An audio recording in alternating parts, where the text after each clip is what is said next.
afternoon. I'm Ria Tanwat Cotrillo. In the next 30 minutes, we'll talk about the importance of the vice presidential post and what you, the voters, want to know about our vice presidential candidates. Of course, this is in the run-up to the CNN Philippines vice presidential debate happening live at the University of Santo Tomas at 5 p.m.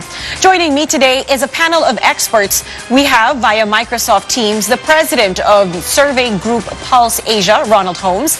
And with me here in the studio are constitutional analyst Professor Tony Lavinia and Professor Dennis Coronacion from the University of Santo Tomas. So let's get right to it. And let's begin with you, Professor Lavinia. What exactly is the constitutional mandate of the vice president? And when can a vice president legally take over as president?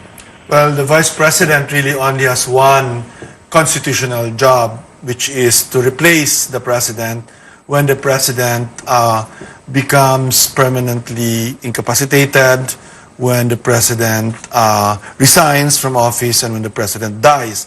And also to replace the president temporarily in certain situations of sickness and temporary incapacity. That's his only job, her only job, or his only job.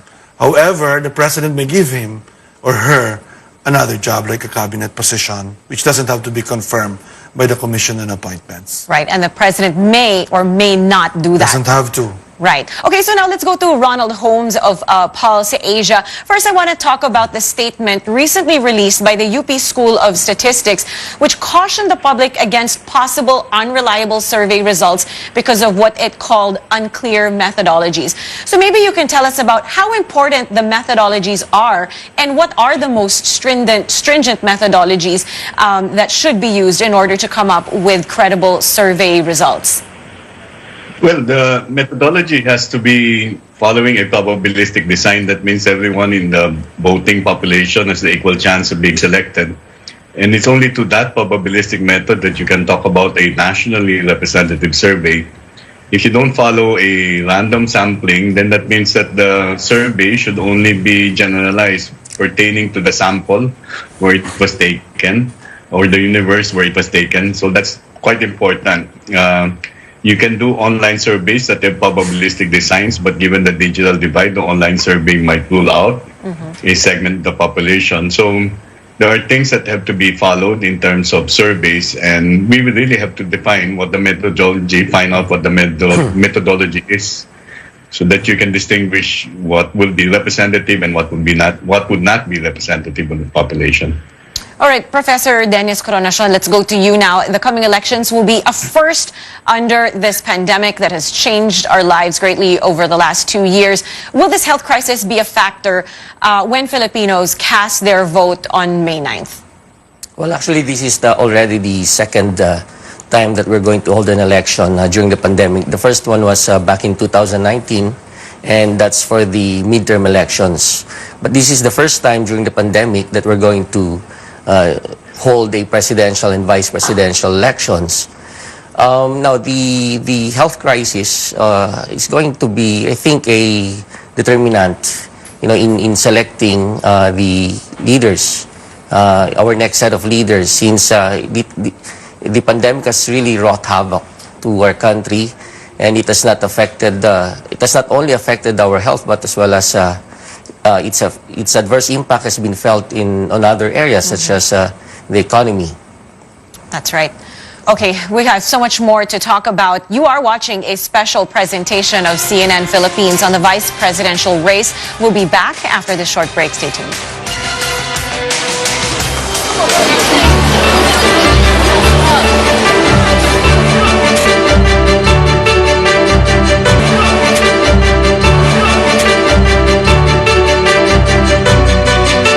Makakatulong sa presidente, whatever the project na kailangan na talaga para makaahon tayo magkaroon ng progreso ang bansa, kailangan ng support ng lahat, pati ng Senado. Alam niya lahat ng dapat gawin. Yung hindi niya pinapabayaan yung bansa niya, pag may mga problema, aktibo, yun ang the best. Yung makita niya lahat yung kapakanan ng butante, na pantay-pantay sana ang pagtingin nila. Para sa ganon, umunlad naman tayo. yung kikilos at tatalima sa mga panuntunan ng pamahalaan. Dapat doon tayo sa patuloy na sa ikabubuti ng bayan para maging progresibo. Hindi yung mema lang. Siyempre, inaasahan natin yan, paularin yung Pilipinas pa rin. Katulong ng presidente, hindi naman po pwedeng presidente lang ang gumalaw.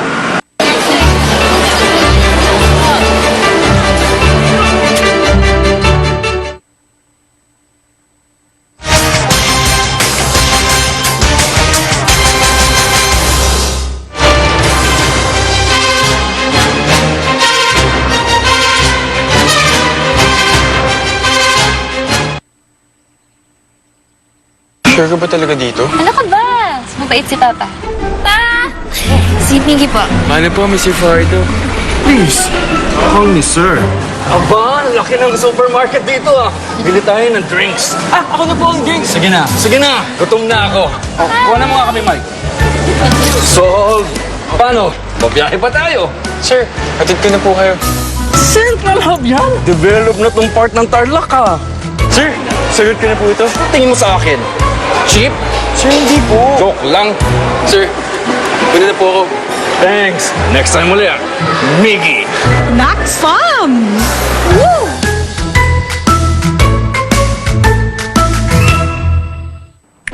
Uy!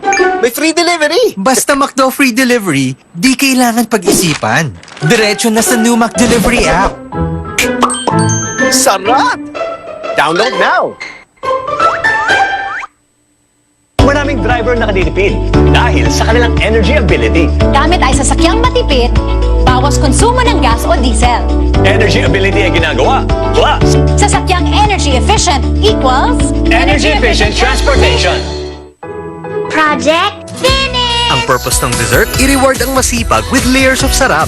Nestle all-purpose cream mo. Para rich, thick, and creamy. Reward ready! Finish! Nestle All-Purpose Cream.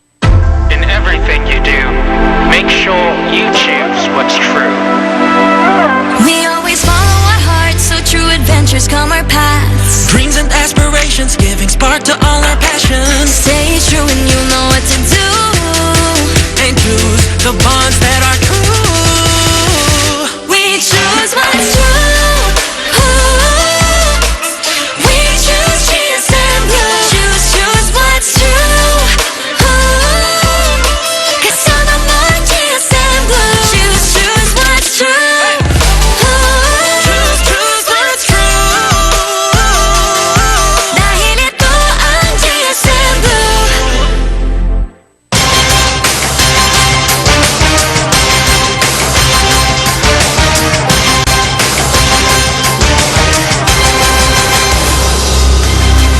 Welcome back to the program. In a few moments, CNN Philippines will be holding our vice presidential debate with 7 of the 9 candidates in this year's polls. Let's get the latest situation from the University of Santo Tomas, where the debate will take place. Our David Santos and Trisha Terada now join us live from inside the Quadricentennial Pavilion. And let's start with you, David. This vice presidential debate will be without people in attendance. It has got to be different from the ones we've had in the past. What is it like on the ground right now? But Ria, it's going to be very different. We were here in the exact same spot in 2016. This part of the bleacher was filled with people at that time, around this hour, mostly candidates, supporters. Now, the bleachers are now virtually empty. It will be interesting how this will play out. I mean, having a big live audience back in 2016 had its pros and cons. On the upside, it can test the candidate's character on stage, especially when he or she was being booed or heckled. Now, you get to see how they react or how they manage to retain grace and composure amid intense pressure. On the downside, noise and interruptions from a huge crowd can also be distracting and disruptive, and it can affect the candidate candidate's train of thought or his or her arguments. Now, we saw that happen to then Vice Presidential candidate Bongbong Marcos during the 2016 VP debates. He was interrupted several times by heckling, to which some pundits said somehow affected his performance that time. Now, well, we don't see this happening this time. There will be a limited number of people watching the debates live, mostly members of the candidates and entourage, as well as observers from the Commission on Elections. But not only there is a significantly smaller crowd in the audience, cheering and heckling will also be discouraged. I guess the only time there will be cheering is when the candidates will be introduced on stage and when the debate ends. Otherwise, the live audience here will have to remain silent throughout this 2-hour showdown. Now, Microsoft Philippines is introducing a technological innovation for these back-to-back debates, the virtual audience. For that, it is tapping the Microsoft Teams technology, a platform, it says, with about 270 million users globally every month. Now, for this afternoon, 300 team users from different parts of the country, as well as cross-section of the society like women and youth groups, the LGBT, PWD, the academe, will be joining the debate remotely from the comforts of their homes or wherever they are now. Now, all these precautions, of course, are in compliance with the government safety protocols amid this pandemic, Ria.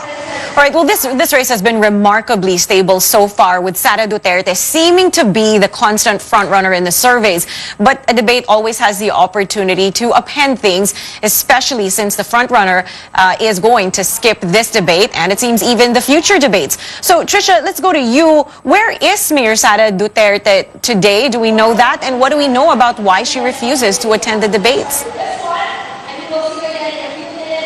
Well, Ria, what we know so far is that Mayor Sara Duterte Carpio is in Pagadian City doing her rounds of her campaign. And what we also know is that Mayor Lito Atienza won't make it today because of medical reasons. Well, as far as Duterte Carpio is concerned, we've been asking her camp for a reason why they couldn't make it. But until now, as of today, we do not have that explanation from Duterte Carpio's camp. Ria? Right, of course, you know, as I said earlier, we are still in the middle of the pandemic, so there are certain health protocols in place for the debate. For example, there will be no handshakes between the candidates or the hosts.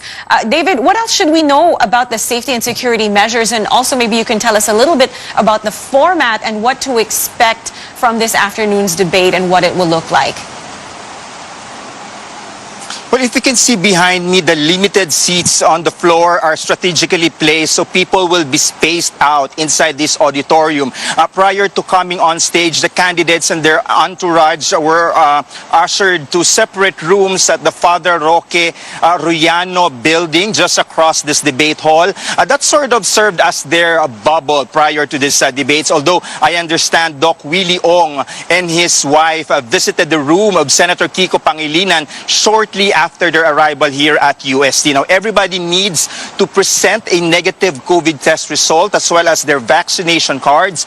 Mask wearing is compulsory. Trisha and I are standing several meters away from the debate floor so we can take off our masks for the meantime, but we will have to put it on back again later when the debate starts. Now, the only exceptions for masks wearing are the 9 people who will be on the stage. There's CNN anchors Rico Hizon and Ruth Cabal, who will serve as this afternoon's moderators, and then the 7 presidential candidates appearing this afternoon. Spots will be kept for Sara Duterte and Lito Atienza, who are both not participating today. The candidates will be given a minute and 30 for their opening and closing statements. They will also have a minute and 30 to respond to questions during the debate proper, and another minute for rebuttal and counter rebuttal. They will battle it out on different segments with carefully selected topics from the pandemic, the economy, foreign policy, corruption, among other big issues, Ria. All right, Trisha, let's talk strategy and preparations. What do you know about how the candidates are getting ready for this debate, and what will their strategies be this afternoon? Well, you know, Ria, although Mayor Sara Duterte is not around, some say that her absence itself could be a strategy. As what I've said, there is no clear reason why she didn't take part in this event, although it's not required and she is campaigning somewhere else. We've seen how debates in the past have made an impact in a candidate's survey ranking, so her decision not to appear in the debate could be a strategy in itself. As for other candidates, Soto says there will be no frills from his end. Pangilinan says he will continue to focus on highlighting the country's problems and presenting concrete solutions. Ong says he is preparing, or he has been preparing for this since 2019 by studying the issues, but he insists he's not going into political bickering. He says he banks on his image as a doctor who gives advice and tips. Candidate Rizalito David, meanwhile, says he's very much ready to talk about, quote-unquote, the message of greatness that Filipinos deserve. And, you know, Ria, let's just highlight this because one very clear example of debates actually upending things would be the 2016 elections. Both President Duterte and Vice President Leni Robredo were not survey frontrunners in the beginning. Duterte nailed the top spot in April at that time when most presidential debates had concluded. So as for Vice President, it was candidate Cheese Escudero who led the surveys at the start, with Marcos as the close second, who would eventually overtake him. Meanwhile, if we look at both the SWS and Pulse Asia surveys in 2016, Robredo had steady but slow increases, with her numbers soaring after the April 10 vice presidential debates. By the last SWS survey, that sometime in May 1 to 3 of 2016, Robredo and Marcos's numbers were so close. Robredo had 28% and Marcos got 29%. Many experts at that time would attribute the sudden peak in Robredo's numbers in her performance in the VP debate. So this time around, a lot of political experts and analysts would say it's still premature to determine who's going to win the elections based on the current surveys that we have, because a lot can still happen, and among those would have to do with how the candidates will perform during the debates. So it's really interesting how their strategies would really come into play in later's debate. Ria? All right, thanks for that. That was David Santos and Trisha Terada reporting to us live from inside the Quadricentennial Pavilion in UST, the venue of the CNN Philippines vice presidential and presidential debates. Now, COMELEC has approved CNN Philippines' request for accreditation for its vice presidential and presidential debates this weekend. The approval came during the COMELEC's en banc session on Thursday.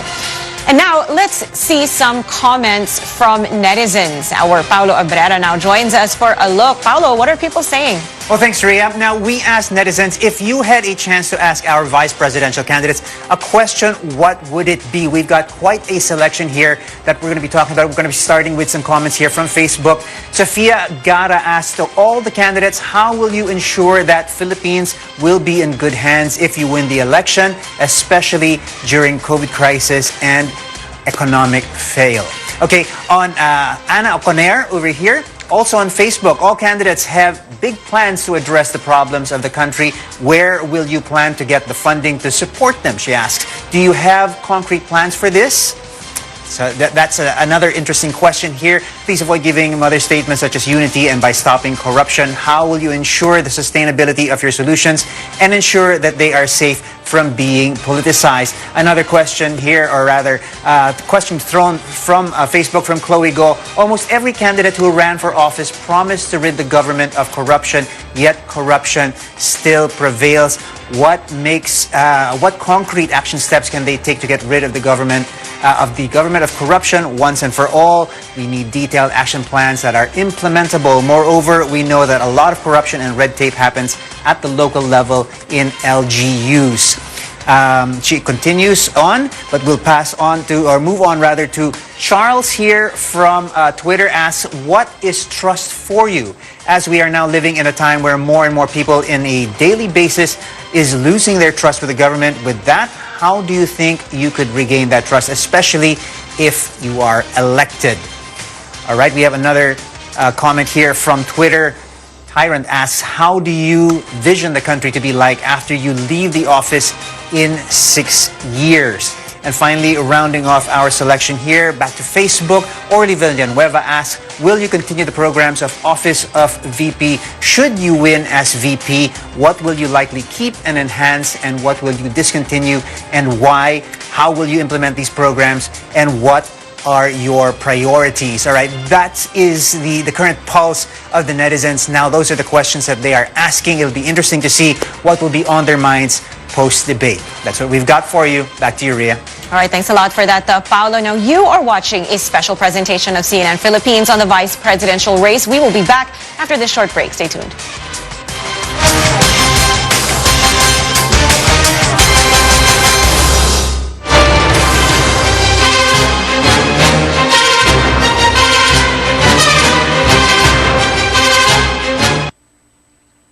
Sure ka ba talaga dito? Ano ka ba? Mabait si Papa. Pa! Si Pinky po. Paano po, Mr. Fardo? Please, call me sir. Aba, ang laki ng supermarket dito ah. Bili tayo ng drinks. Ako na po ang drinks. Sige na, sige na. Gutom na ako. Kuha na mga kami, Mike. Sold. Paano? Babiyahe pa tayo. Sir, hatid ko na po kayo. Central Hub yan. Develop na tong part ng Tarlac ah. Sir, sagot ko na po ito. Tingin mo sa akin. Cheap? Sir, hindi po. Joke lang. Sir, pwede na po ako. Thanks. Next time ulit. Miggy. That's fun! Woo!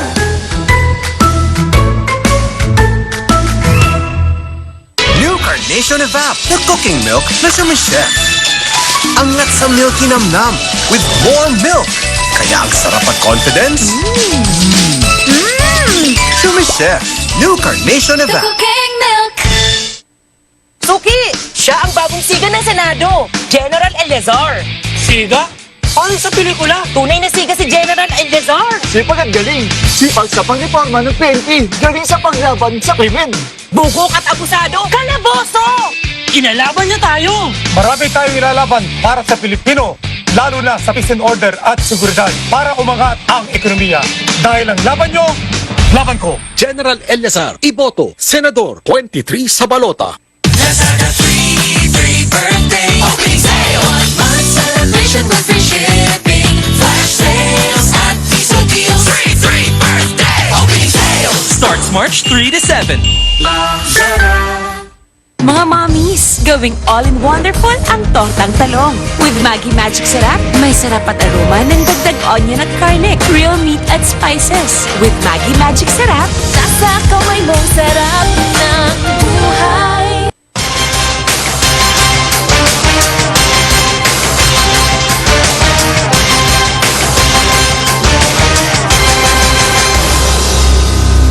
Welcome back. The CNN Philippines Vice Presidential Debate will be happening in just a few minutes with the help of our partners, the University of Santo Tomas, the venue of our debate, and Microsoft Philippines, who made it possible for us to participate in the event virtually through its state-of-the-art technology. And we still have with us our panel of experts. Just a few more questions before we go. Now, Professor Lavinia, how can a VP make himself or herself relevant other than just, as you said, you know, their job is really to wait for the president to die or become incapacitated or resign or be pushed out of power? How can they make themselves relevant? Well, ideally, the vice president should get a cabinet job and head an office. And that office gets a special quality because it's the vice president. So when VP Binay was head of the housing departments, it did very well. You know what I mean?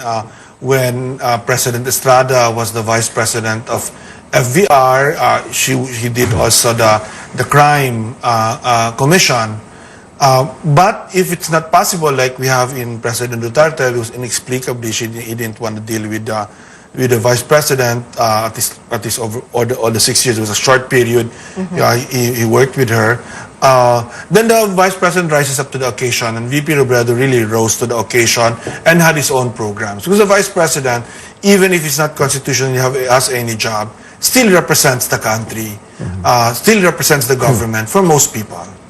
Right. It's really up to them how they want to carve out that role for VP themselves. Robredo did a very good job, even without being a cabinet member. All right. Lastly, let's go to Mr. Holmes. Now, since our system elects a vice president separate from the president, how do the numbers of the VP affect their presidential running mate, if at all?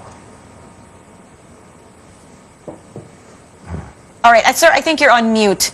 If you could unmute yourself. Thank you. We have not seen, except for one election where the tandem won. I think it's the structure of the ballot basically that compels people to select VPs and president separately. What's quite distinct now is that I've seen most of the campaigns, except for one tandem, it's always the president and the vice president together. So maybe there's a higher proportion now of people who may support the vice president who would also extend support to their presidential running mate. That we will see, of course, not just in surveys, but on May 9. All right, thank you for that, Ronald Holmes, the president of the survey group Pulse Asia, and constitutional analyst Professor Tony Lavinia. Professor Dennis Coronacion will join us again later when we recap the vice presidential debate.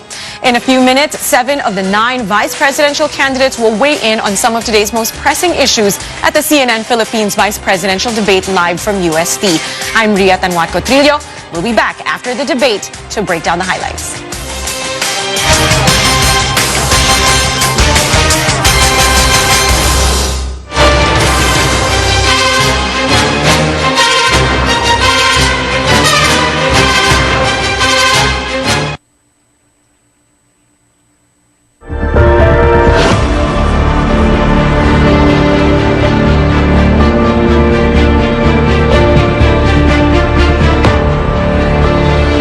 Are debates for? Sure, it's not mandatory, but participation says a lot about the candidate. It demonstrates their profound national commitment ahead of the general elections on May 9th. On Saturday, February 26th, CNN Philippines will ask the vice presidential candidates the hard question.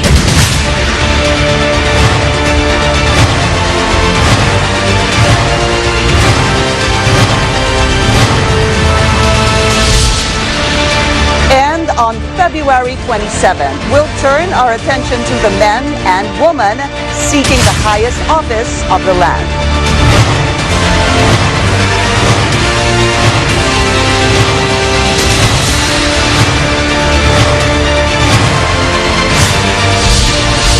They have confirmed their attending, ready to face the nation, ready to answer your questions, to promote accountability.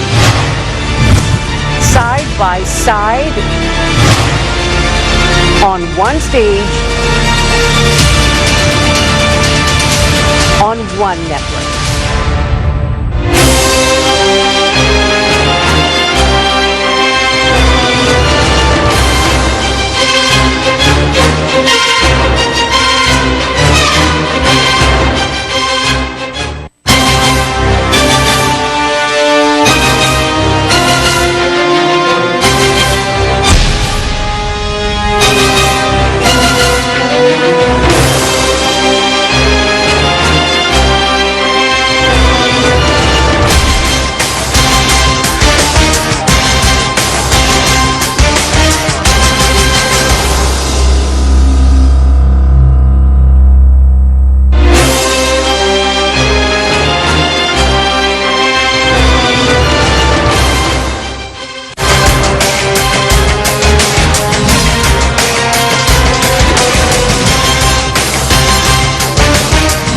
Go out and vote and make a difference.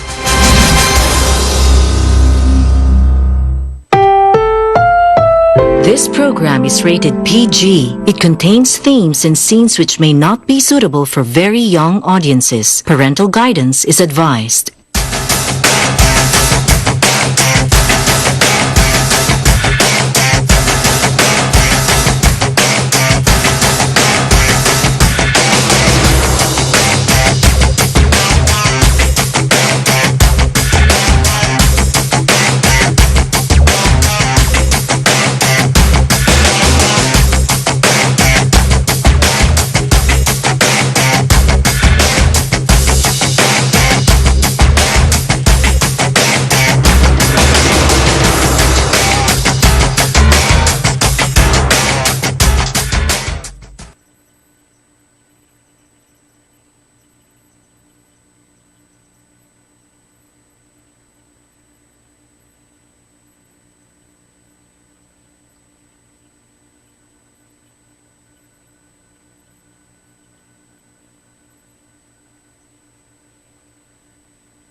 voters are looking for the country's next leader.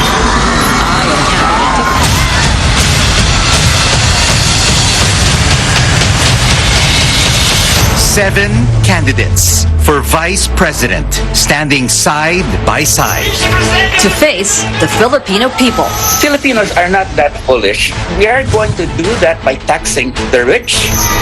Kung saan natin dadali ng bayan, doon nating idisenyo ang ating edukasyon. To make their case. To explain and defend their positions on public issues. To be challenged. Kung susubukan niyo ako, magugulat kayo. Uunahin natin ang agrikultura at pangingisda. And to challenge each other. But more than just telling us what they can do. Isang batas na nagpapatawag na isang constitutional convention. Yun din ang gusto namin kasama sa programa namin sa gobyerno yun. Gawing madisiplina uli ang gobyerno. It's about how they can do it all during their 6-year term. And if the need arises, to be ready to step up as chief executive under the country's presidential line of succession.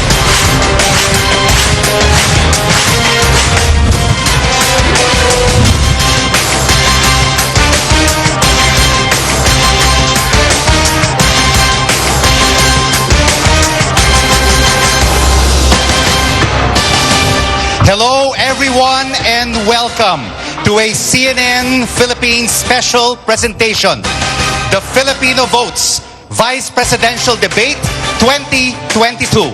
I'm Rico Hizon. magandang hapon po sa inyong lahat. Ako si Ruth Cabal and welcome to all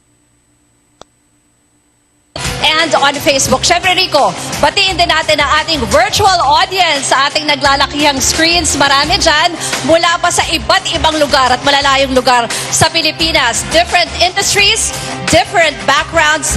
Thank you, Microsoft Philippines, for making this possible. Nagpapasalamat kami sa inyong lahat for joining us today. And Ruth, we are extremely excited to welcome 7 out of the 9 vice presidential candidates right here at the Quadricentennial Pavilion at the University of Santo Tomas. UST has been our trusted partner in our debates. In 2016, we had the VP debate.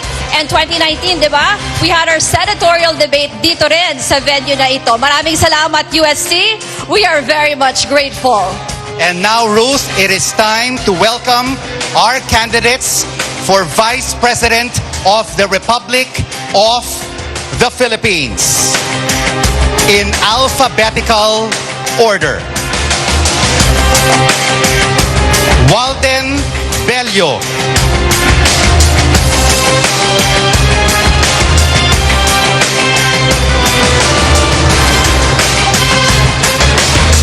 He's a former Akbayan Party List representative, running mate of Labor leader Leody de Guzman.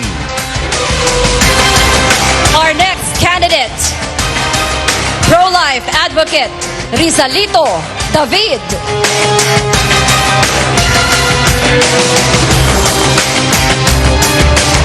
Running mate of Dr. Jose Montemayor Jr. Also with us, economist Manny S.D. Lopez. He is the lone VP candidate without a running mate. 3 candidates, Ruth, are now on stage. We've got 4 more to go. Time to welcome on stage a cardiologist and social media personality, Dr. Willie Ong.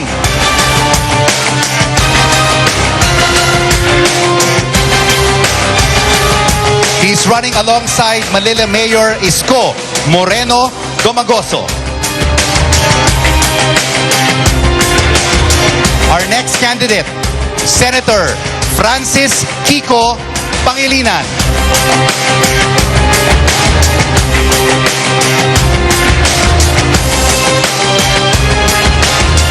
Running mate of Vice President Leni Robredo. Also with us, Lawyer Carlos Serapio.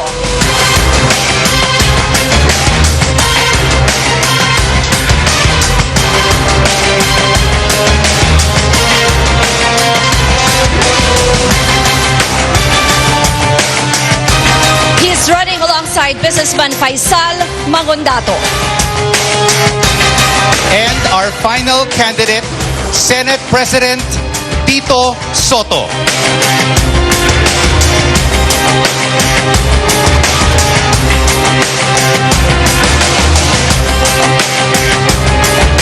Running mate of Senator Panfilo Ping Lacson.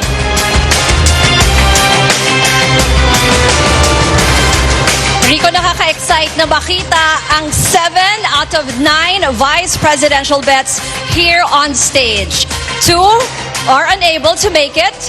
Deputy House Speaker Lito Atienza originally confirmed, but he recently begged off upon doctor's advice kasi po he had to undergo knee replacement surgery after he suffered an accident. Yung isa pang VP candidate, Davao City Mayor Sara Duterte, declined our invitation. We're keeping their podiums on stage nonetheless. And Ruth, as with any debate, we have rules.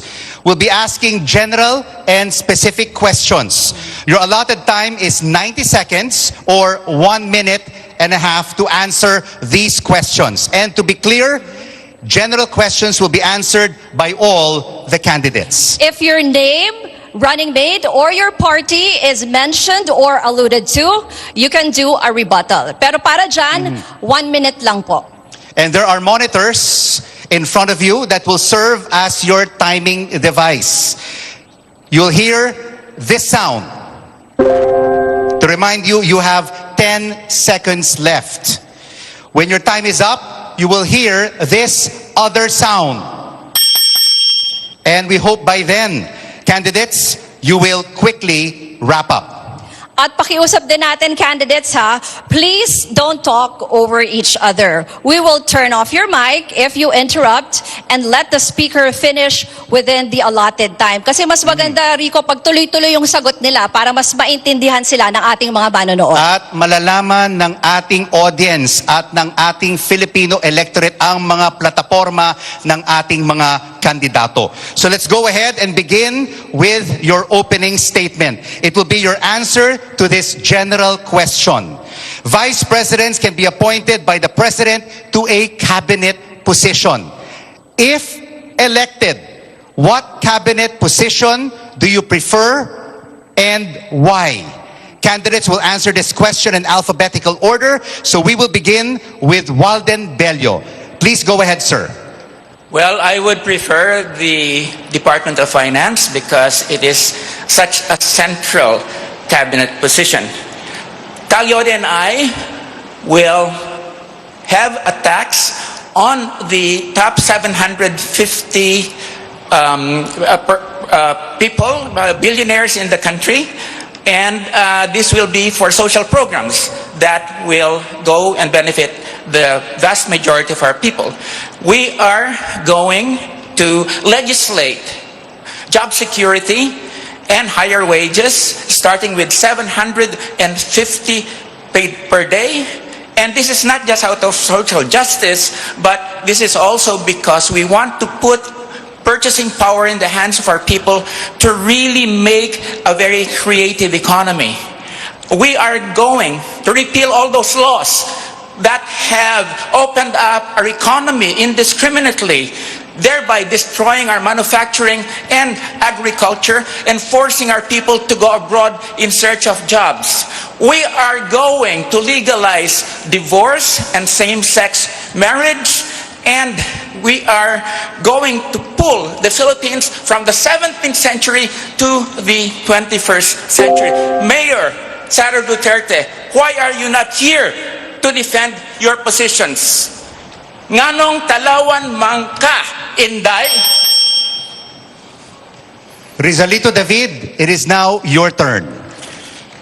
Dalawang bagay po ang nakikita kong problema ng ating bansa. Ang una ay ang amorality, no? Ang kawalan ng moralidad ng lipunan. At ang kalawa ay yung cynicism ng general public, ang kawalan ng tiwala sa marami nating mga institusyon. Kung ako po'y mahahalal bilang ikalawang Pangulo at pipili ng posisyon sa gobyerno, nais ko na ang Pangulo ay mag-create ng isang komisyon for moral renewal and cultural restoration na akin pong pamumunuan. Yan po ay magkakaroon ng mga programa sa lahat ng institusyon ng ating bayan, lalong-lalo na sa pamahalaan, sa ating mga eskwelahan, pribado man o hindi, at maging ang mga instrumentalities natin, mga local governments, kailangan nating ibalik ang moralidad ng bayan upang tayo'y umunlad. Yun po ang aking nais na gawin kung ako'y magiging ikalawang Pangulo. Marami pong salamat. Manny Lopez, it's your turn. Magandang gabi po sa inyong lahat. Ako po si Manny S.D. Lopez, Vice Presidential Candidate of the Labor Party Philippines. Kung ako po ay palarin na maihalal bilang pangalawang Pangulo ng ating mahal na Republika, ang pipiliin ko pong cabinet portfolio will be perhaps as Secretary of the Department of Trade and Industry. Sapagkat ang priority po natin ngayon, after this unprecedented pandemic, this crisis that we are facing, we will be facing severe challenges in the coming years. And economic recovery is a must to help uplift the lives of our people. And I have a comprehensive three-pronged agenda to help advance our economic recovery. And this is number one, a new omnibus investment code to make doing business in the country a lot easier. We could attract more investors, we could improve the productivity of our businesses, of our enterprises. At pangalawa po, alam naman natin na maraming nahirapan, especially micro, small, and medium-scale enterprises. And the solution to this is a legal framework to enable them to recover. Yan po at provision of low-interest loans. Marami pong salamat. We'd like to hear next from Dr. Willie Ong. Hi. Kamusta po sa ating mga televiewers ng CNN? Pasalamat muna tayo sa CNN paggawa nitong debate. Napakaganda po nitong lugar. Kung kaya po tayo tumakbo, simple lang pandemic po talaga. Dahil sa pandemic talagang nasira yung ekonomiya, trabaho, pati tourism natin. Ang partner ko, si Mayor Isko Moreno, sabi niya, Doc Willie, kung hindi pandemic time, baka hindi ikaw ang tamang Vice President. Pero ngayon, dahil pandemic, kailangan natin maayos. Itong pandemic, paulit-ulit. Every 6 months, may bago. Alpha, Beta, Delta, Omicron. In 6 months, July, August, hindi natin alam kung ano yung susunod.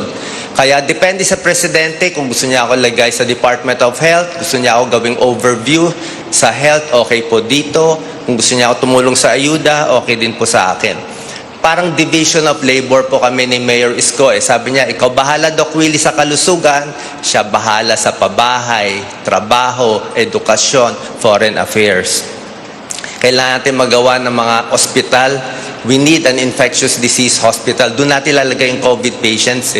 Hindi po ako politiko, doktor po ako, pero nakikita ko paano bilhin yung pinakamagandang gamot sa inyo para mabuhay kayo at inyong mga anak. Salamat po. Next, may we hear from Senator Francis Pangilinan. Magandang araw po sa kanilang lahat.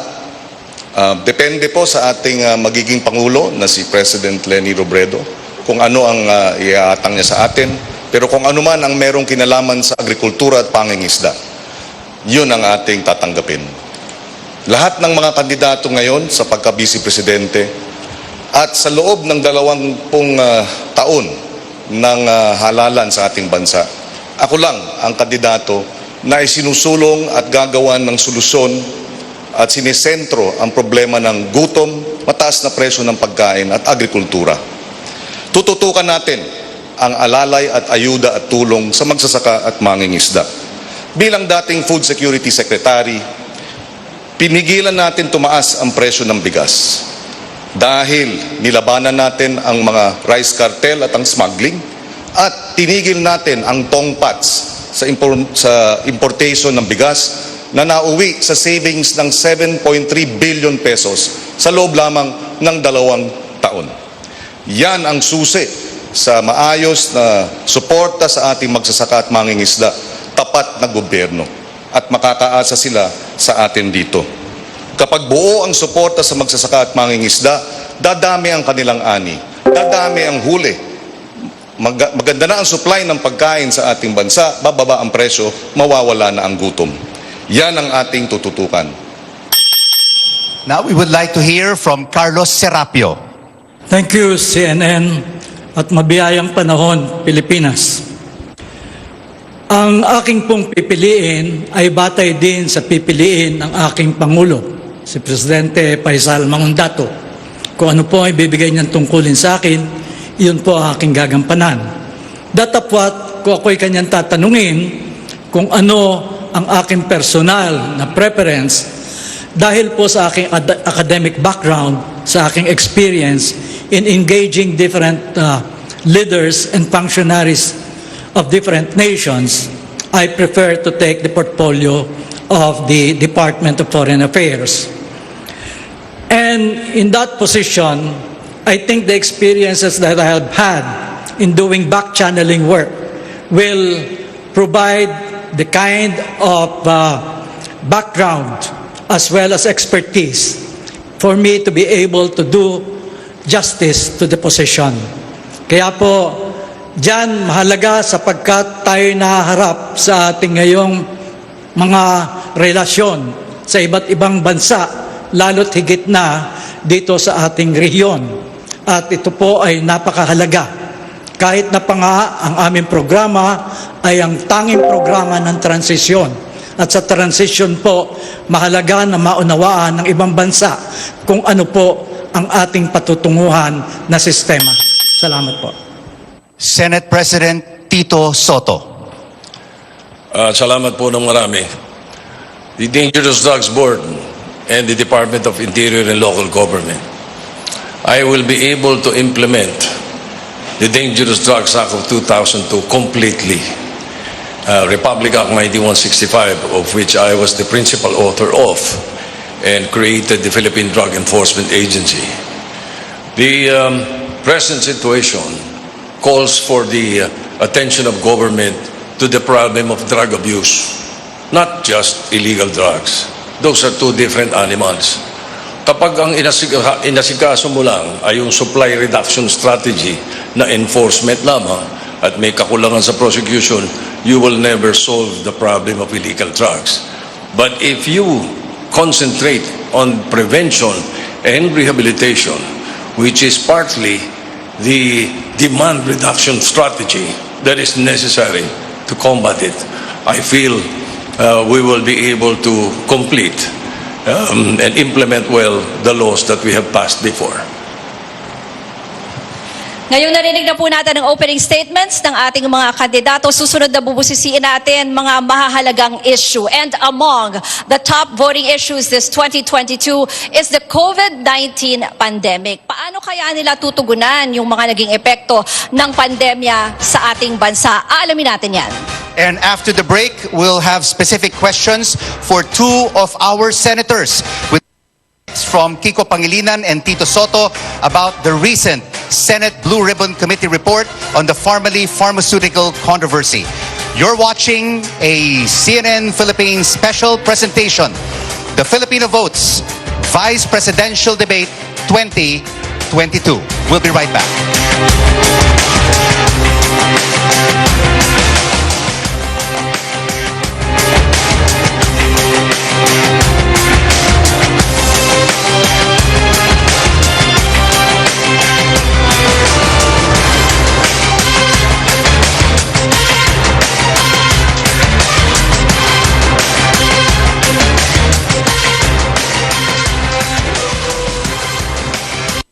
Introducing Cell Food kung CBF, the most powerful natural microfood in the planet. Feed your cells, not your stomach. Ang Cell Biofood adunay kompletong sangkap sa food nutrients nga kinahanglanon sa atong lawas. Ang pulo ka rason nganong CBF ang atong gabiton. Una, natural kini.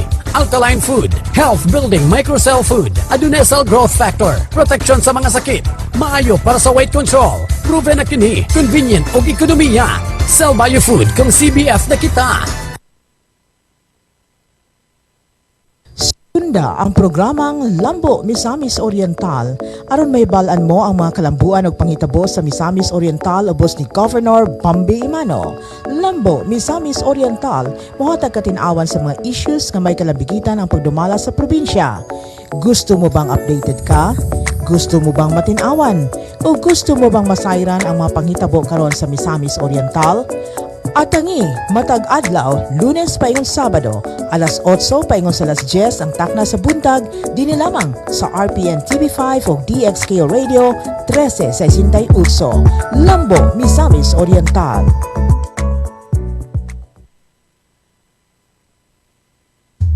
Dinis a lunch break with a 30 cannon job. Dinis a lunch break with a 30 cannon job. Mag-ready na ta, ka 11:30 na. Abogado nga ambungan nga duha. Dinis a lunch break with a 30 cannon job. Dinis a lunch break with a 30 cannon job. Dinis a lunch break with a 30 cannon job.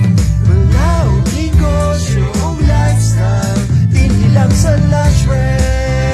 With a 30 cannon job. Dinis a lunch break with a 30 cannon job. Dinis a lunch break. Lunch Break with Attorney Ken Tamala and Attorney Joff Namalata. Sabado, 11:30 sa buntag hangtod 12:30 sa hapon sa RPN TV5 ug DXKO Radio. Friends of Susan from the program Susan Live on RPN every Tuesday and Friday supports the Filipino votes, Presidential and Vice Presidential Debate 2022. Remember, your vote is precious, so use it. From Friends of Susan. Don't fail to follow Susan Live Tuesdays at 10 a.m. and Fridays at 7 p.m. on RPN TV5 and DXKO Radio, Cagayan de Oro. 18,000 plus seats up for grabs in general elections in just a few more months. Among them, the position of Vice President. And here on stage are 7 of the 9 vice presidential candidates, and they are ready to answer your questions on many issues that matter to each and every one of us. One of them, the COVID-19 pandemic. Microsoft co-founder Bill Gates predicted the COVID-19 outbreak back in 2015. And he has warned yet again about the emergence of more pandemics in the future. Here is our next question. As Vice President, what concrete steps will you take to prepare our country for the next pandemic?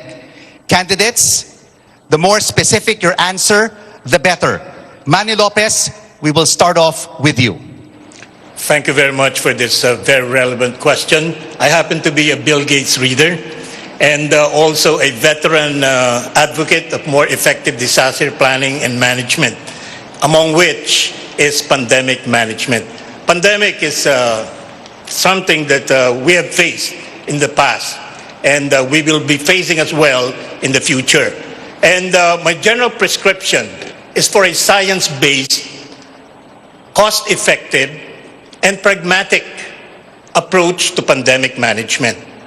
Because this is a crisis, in our case, of biblical proportions.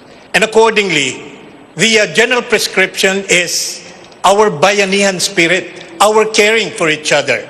And if I can go into specifics, those especially in the level of decision-making with regards to our pandemic response, mitigation, and recovery strategy, we should make it a point that we have to have policies that specifically address the issues beyond political and commercial interests.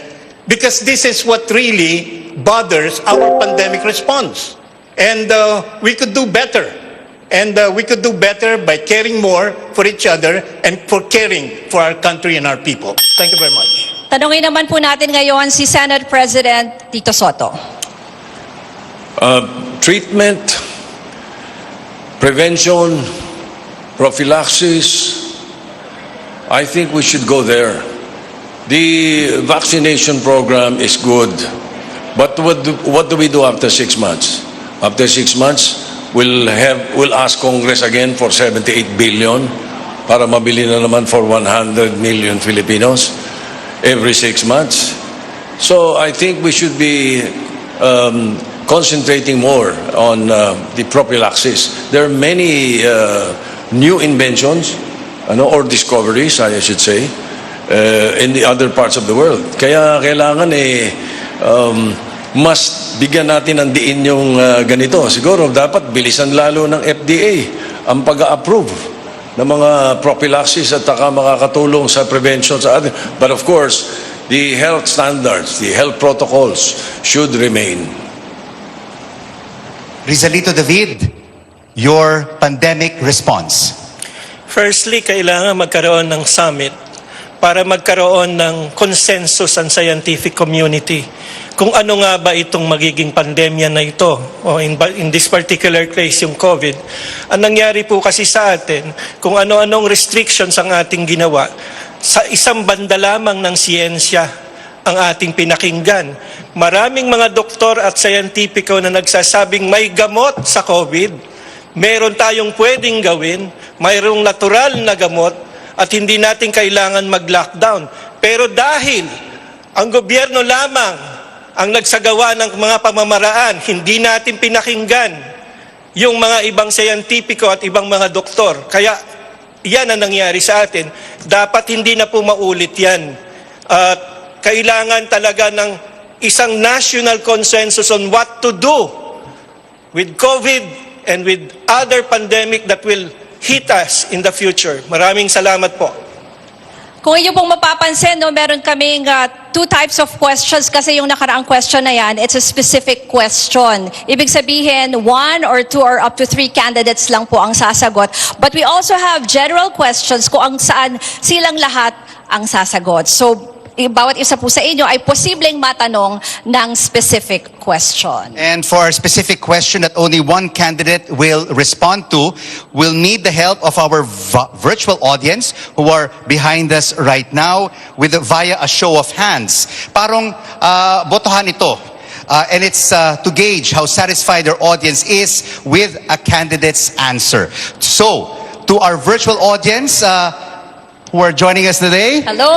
Sample lang muna. Hello, everybody. Kamusta po kayo? Show of hands. Show of hands, please. Can we ask you to raise your hands? Katulad ng sinabi ni Rico, parang botohan. Ayan, parang botohan. Ayan. Taas ang kamay. Or parang Taas ang kamay. gusto nyo mag-recite sa class. Parang ganun, diba, dito sa UST. Ayan, maraming salamat, no, for your participation today in this vice presidential debate. Ngayon naman, we want to ask a specific question to two of our senators regarding the recent... bago natin puntahan yun, no? Oo. Kasi binanggit mo pala kanina yung tungkol sa Pharmally. Correct. Report. Meron tayong tanong for Dr. Willie So Ong. bago natin puntahan yon, we go first to Dr. Willie Ong. And this is a specific question for you. Pero kanina po, nabanggit nyo na di ba? Yung pagpili po sa inyo ng inyong running mate na si Mayor Isko Moreno about your medical background. And he said that this will prove very helpful with the government's pandemic response and other health issues. Pero siguro po iniisip na rin ng marami, how about other duties and responsibilities as Vice President that are outside your area of expertise? How do you plan to fulfill them all? Salamat po. Lahat naman po ng field na kailangan natin aralin, inaaral ko naman po. Ako po isang doktor, cardiologist, 18 years po ako nag-aral. Nagkataon lang talaga nilalaliman ko sa kalusugan. Ito kasi napakahalaga. lalo na dito sa COVID response, di ba? Alam ko, hirap na yung mga kababayan natin sa lockdown, di alam anong gagawin. Simple lang po kailangan natin magtayo ng infectious disease hospital. Doon natin lalagay yung mga COVID patients. Hindi pwede sa PGH kasi namamatay yung mga ibang pasyente natin. Kailangan natin magtayo ng Cancer Center of the Philippines. Salamat kay Sen Kiko, kay Tito Sen, na-pass nila yung bayanihan. Kaya lang, bakit hindi nagtayo ng ospital? Kailangan ng magandang gamot para sa COVID. May gamot na po ngayon sa COVID. Paxlovid ang pangalan, darating sa Maynila na order ni Mayor Isko Moreno, February 27. Napakaganda nito. Sa Amerika, binibigay ito. Hindi ko alam ba't natin bilibili. So yung Remdesivir, Paxlovid, and others na gagawin natin. With other fields, kahit ano paggawa sa akin, okay naman sa akin. Kung sa agriculture, sa DSWD, o sa foreign affairs, okay lang po. Mabilis tayo matuto at gagawin po natin. Senator S.V. Soto, would you like to respond? May binanggit po si Dr. Willie Ong. Concerning what Bakit topic wala again? pong hospital yung binanggit niyo, sir? Dr. Ong? Sen, sabi ko lang sana nagtayo tayo ng infectious disease hospital para hindi na ilagay yung COVID patients sa PGH kasi nagre-reklamo yung mga doctors na di-displace yung mga cancer patients, yung ooperahan, kaya marami na matay sa atin noong 2021. So, patakagawa tayo ng separate, at least hindi na ma-overburden yung mga private hospitals. Kasi nagkakahawahan Naghahawa yung COVID sa hindi COVID. Kaya hindi tayo makapacheck up, napupuno po agad. I think may tulong kung magtatayo pa tayo ng hospital para hindi tayo magkulang ng hospital bed po, Senator. Bayanihan 1 was crafted specifically to address the problem of those who will be victims of the lockdown. Victims, I say, na nawalan ng trabaho. Talaga ginawa namin yung Bayanihan 1, and I am the principal author of the measure. I'm sure Senator Francis is very well aware of that. Yung ayuda ang inasikaso namin dun sa Bayanihan 1 because of the possible yung hindi magkakaroon ng trabaho, napakaraming tao, pati transport sector, at yung kailangan pampambili ng wala sa budget yung biglang ng 2020, napasa na namin yung 2019 budget. Pagdating ng 2020 na tumama sa atin itong COVID-19, walang budget sa pambili ng mga vaccines. So, yun ang inasikaso ng Bayanihan 1. And Bayanihan 2, ganun din. Ito naman, sinagot naman yung problema ng mga transport sector. But then again, as usual, the implementation is much to be desired. Ayan, napakinggan natin po, yung rebuttal ni Senate President Tito Soto.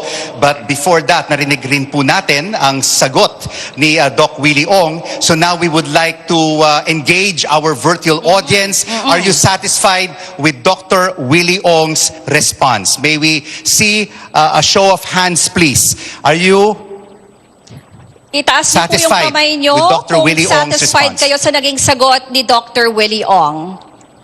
Can we ask our audience? This yes is part of or their no? participation. Medyo may delay, kaya may delay din yung kanilang pagtaas ng kamay. Nakikita natin may ilang nagtataas ng kamay, Rico. Ayan. And of course, Ruth, we would also like to reiterate to our candidates if there has been a response and if your name is mentioned during a statement by one of the candidates, you can signal us for a rebuttal of 1 minute. All right, let's move Ngayon on. naman, we want to ask a question, specific question, to 2 of our senators regarding the recent Senate Blue Ribbon Committee report on the controversy involving Pharmaly Pharmaceutical. The partial report seeks plunder, graft, and other criminal and administrative charges against Health Secretary Francisco Duque, former government officials, and executives of Pharmaly Pharmaceutical Corporation. It also found President Duterte betrayed public trust, which is impeachable under the Constitution. Senator Kiko, you signed the report. Our question, if these individuals are found guilty as Vice President, how will you ensure that justice is served? Well, bilang Vice President, syempre, pagka sila ay sinampahan na ng kaso, kailangan respetuhin natin ang proseso ng ating criminal justice system. At makakaasa ang ating mga kababayan, hindi tayo makikialam. Dapat nga ang mga nagkasala ay managot at dapat mabilis ang paglilitis. Yan ang hirap sa ating sistema ng katarungan, mabagal. Kaya dapat din mamodernisa ang ating justice system, dagdagan ng pondo para mabilis ang paglilitis, mabilis mapaparusahan ang mga dapat nagkasala at mabilis din ang hustisya. Kaya bilang Vice President, dito sa kaso ng Farmally, kinakailangan talagang busisiin ng husto at porsigihin. Ngayon pa lang nagtatago ang napakaraming mga testigo na dapat sana'y magpapaliwanag at pinoprotektahan pa at dinedepensahan. Ibig sabihin, kung wala silang kasalanan, bakit sila nagtatago? So we can assure the public, pag tayo ang binigyan ng pagkakataon, we will ensure that justice will be served. Hindi biro itong nangyari dito sa bilyong-bilyong halaga na binulsa habang namamatay ang ating mga kababayan. Dapat managot itong mga nagkasala at dapat talagang maparusahan. Tingnan natin ngayon ang reaction ng ating virtual audience. Another show of hands. Are you satisfied with the response of Senator Kiko Pangilinan? Tingnan natin kung Meron may mga tayong konting magtataas ng delay, kamay. Ruth. So, hintayin natin ang show of hands ng ating virtual audience. Yes? Ayan, If they're nakita natin satisfied nagtaas sila ng indeed kamay. with the response of Senator Kiko Pangilinan. More than 50% are satisfied with his response. Maraming salamat po. And now, Senate President Tito Soto, you have denied that you are pressuring senators to sign the Blue Ribbon Committee report on Farmally. Ang sabi po ninyo, Senate President, quote, I will resign and shoot myself in Luneta. What is your stand on the Senate Blue Ribbon Committee report? To prove that I was not pressuring anyone. Because the news report was that, or was it fake news on social media, that I was pressuring members of the Senate to sign the committee report. The Senate President never does that. I have never done that. We leave it to the discretion of the members. And any member or any senator signing a committee report can say with reservations, or I dissent. Hindi ganun kadali po yun na magpapirma o pumirma. It's up to them. Then also, just to make it clear, baka akala nila yung draft report, yun na ang Senate Committee report. Hindi pa. Linawin ko muna. Kung may mga dapat sampahan ng kaso, sampahan. That is my personal opinion. But the draft committee report will have to go through plenary.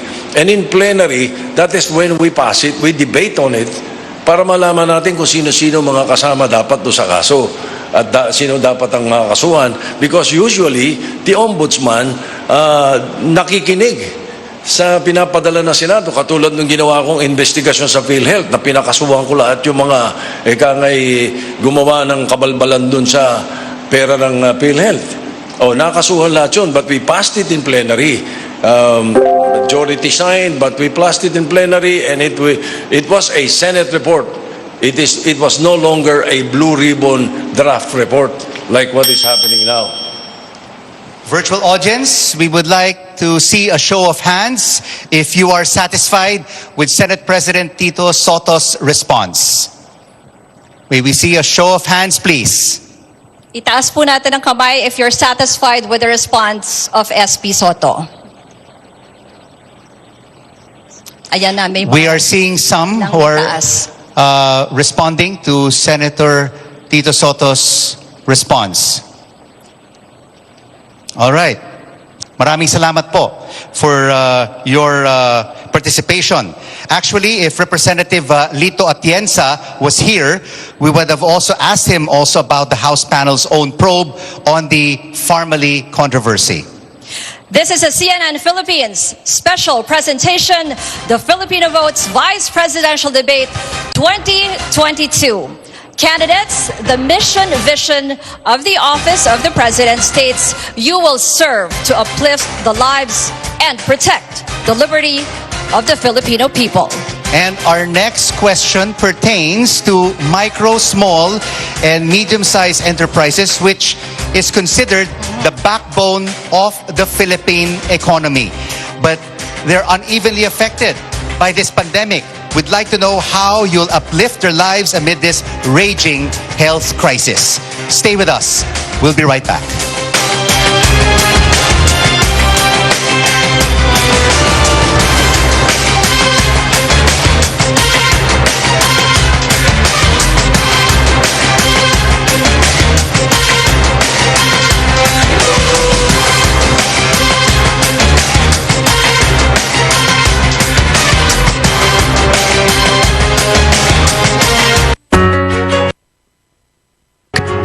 Versailles, Alabama. Enjoy worry-free. From Virginia, USA, Janet Pichon Hickson supports this program. Good luck to all the candidates for the May 2022 presidential elections. Gusto niyo ba ng pagbabago? Do your part now. Vote wisely. Vote wisely. A message from VNU Spirulina. VNU Spirulina is the most nutritious food on earth. Take VNU Spirulina daily to achieve optimal health. For more information, please contact Chari Ubaob at 0956-122-6310.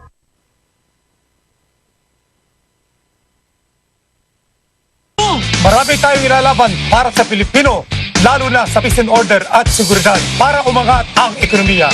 Dahil ang laban nyo, laban ko. General Eliazar, iboto, Senador, 23 sa balota. If your kid shows any of these symptoms, immediately consult a doctor to know what to do next. Don't wait until it's too late. Help strengthen their immunity with Selene Plus. Sa One Pacman Party List, lagi kayong paglalaban. Knockout ang mahal na gamutan. Depensa laban sa kahirapan. Serbisyo ngayong pandemya. One Pacman Party List, laging maasahan. 161 sa balota. Girl, pasok na! Flap, di mo ba nakita? Ang dami nila. GG na ba mata mo? Para sa EO. EO Executive Optical. State-of-the-art facilities and expert eye care for your pro place. Kailan nagpa-check up tayo sa EO? EO, love your eyes. Anong hanap nyo sa gamot kung may sakit ng ulo at lagnat? Yung malakas o yung maingat? Han, sa malakas na gamot ako. Han, malakas ka talaga? Baka may side effects pag malakas. Paano kung di mo na kailangang mamili? Ganyan pag pinili mo ang Biogesic. Kasing galing ng malakas na gamot pero maingat magpagaling. Buti na lang may Biogesic. Ang galing ng alagang Biogesic. Ingat! Alagang Unilab yan. Mukhang magkakasubukan na naman tayo Binabayo na po ng bagyong Ulysses ang malaking bahagi ng Mas Luzon. marami pang lugar ang posibleng maapektuhan ng El Nino. Naitala sa Dagupan City noong Sabado Ang pinakamataas na heat index. Mo kaming subukan. Matinding init man yan, o malakas na bagyo. Hindi mo kayang vulkasil ko. Vulkasil. Para sa akin, ito ang tipong subok ng panahon.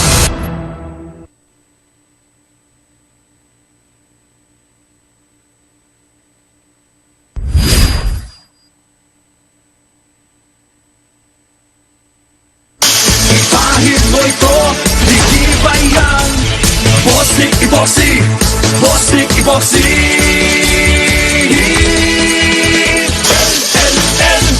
El General!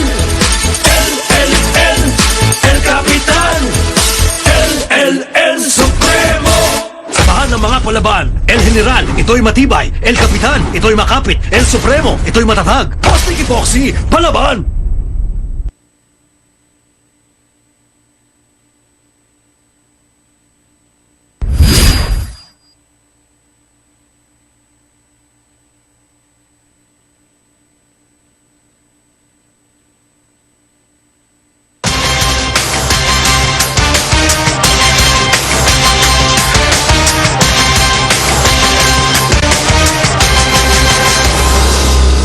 You're watching a CNN Philippines special presentation, The Filipino Votes Vice Presidential Debate 2022. 7 out of 9 candidates are here on stage with us, and we're asking them your questions to know where they stand on key issues that are important to all of us. At isa nga po dyan, yung binanggit natin kanina, micro, small, and medium enterprises or MSMEs, which comprise 99.5% of all business establishments in the country. Ang tawag nga po natin sa kanila, backbone ng ating ekonomiya. Without them, Millions of our kababayans will be jobless. Candidates, we want to know, what can you do in your capacity as Vice President to come to the rescue of small business owners who are struggling from the pandemic and from other disasters? Banggitin na rin natin yung Typhoon Odette. We want to hear first from Carlos Serapio. Thank you. I have examined the Bayanihan 2 law passed by Congress, and they have practically factored every scenario that can happen. And they have actually budgeted a big amount of money in support of SME. Now, considering that the incoming administration will have to abide not just by the law, but will have to use the funds that have been budgeted under the General Appropriations Act. Ang magagawa lamang po namin ay sumunod po kami doon sa tinatadhana ng batas at ipatupad namin po ito na mahusay. Since I'm running under a dual context, we're running under a transition platform, and that at the same time, we are going to be operating in the existing system. Ang aming approach po sa old system is ipatupad yung maganda na nilang nasimulan at gamitin yung pondo na kanilang nailagay po doon. Datapwat, meron din po kaming napansin doon sa Bayanihan Act. Ang research and development ay binigyan lamang ng 10 milyon, samantalang ang mga daanan ng bisikleta na mahalaga rin ay binigyan ng 1 bilyon mahigit. Sa tingin namin ay dito naman sa aming panukala sa transition, research and development ay dapat bigyan ng mas marami pong halaga. Kayo naman po, Senator Kiko Pangilinan. Ang Robredo Pangilinan Tandem, ang kanyang mungkahi ay kumuha ng 100 bilyong piso mula sa mga realignment lamang ng ating current budget at suportahan yung small and medium enterprises bilang ayuda. Pero merong mga, hindi to utang, ayuda ito, pero merong mga restrictions o merong mga kinakailangan gawin. Halimbawa, makakakuha ka ng ayuda kung hindi mo tatanggalin yung iyong mga empleyado so that we can preserve these jobs, or 2, kung kukunin mo ulit yung mga tinanggal mong trabahador dahil sa COVID. So 100 billion yan. In the last Congress, this administration gave 15 billion total assistance sa micro and small. Napakaliit dahil over 1 million ang ating mga small and medium enterprises. At sila ang pinakamalaking employer. Ika nga, 90% of our employees or employment comes from small, medium enterprises. So we really have, kinakailangan suportahan. So yan ang ating gagawin. At syempre, kinakailangan talagang busisiin ang gusto. The DTI is a very professional organization, very professional, mabilis silang kumilos. Pagka binigay mo sa DTI yung 100 billion para sa suporta sa small and medium enterprises, talagang alam nating mapupunta yan sa tamang tulong at tamang ayuda para tuloy-tuloy ang ating ekonomiya ay sumigla. Walden Bello, if you are elected as Vice President, paano po ninyo tutulungan ang mga micro, small, and medium enterprises? Well, mahalaga ho itong topic na ito kasi unang-una ho, we need to repeal yung Foreign Investment Act Amendment na nag-lower ho nung Filipino only to about 100,000 lang, no? From 200,000 to 100,000. Yun hong retail trade liberalization, no? Nakapapasalang ho, no? It lowers from 125 million pesos to 25 million pesos yung pagpasok ng foreigners, no? So we have had all of these foreign-oriented laws that have been passed recently, and Senate President Soto was the one who pushed them through Congress, no? And Senator Pangilinan also signed, no? So paano yan? Sinasabi nyo for Filipino kayo, and then you're liberalizing all these laws, no? And kami ni Calyodi, we are going to have 250 billion emergency fund for MSEs. Pero hindi sapat yan. We need to bring back a country, that really deserves our small and medium industries na nakakain na ng mga foreigners, no? So, yung sabi nga ni Senator Soto, he tries to portray himself as independent of the Duterte administration. That's not true. Thank you very much, Walden Bello. Would you like to rebut to what Walden Bello has just said, Senate President? The retail trade liberalization law is to uplift the economy of the country. It is madaling mamintas sabihin nga na, no, ba't binaba yung ano. Mr. Bello, no interruption, please. Please proceed, Senate President. We have lowered the threshold for those who would want to invest, foreign investments, because that is the way to open up the economy. Hindi pa pwedeng yung sitwasyon lang natin ngayon na mangyayari. Because we have, in our case, we have a stopgap measure. Like, for example, we have the budget reform advocacy of Senator Lacson and myself. Right now, there are, every year, for the last 10 years, the 328 billion of the budget is unused. And we can easily use that. We will let you finish your statement, right, Senate President. We can easily use that to help the MSMEs easily. For example, give 1 billion each for every province. There are only 81 provinces. 1 billion each. Imagine what it can do for the economy in Occidental Mindoro and all the other provinces, especially the poor provinces. Thank you, Senate President. Senator Kiko. Yes, we supported the measure precisely because we feel given yung situation sa ASEAN, tayo mapakababa, no, nung investments natin mula sa abroad, napakahalaga.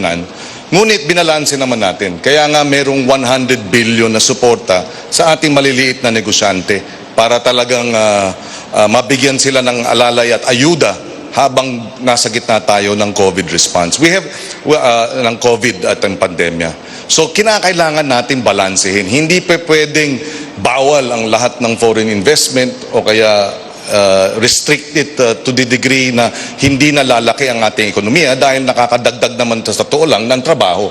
But at the same time, suportahan ang ating lokal.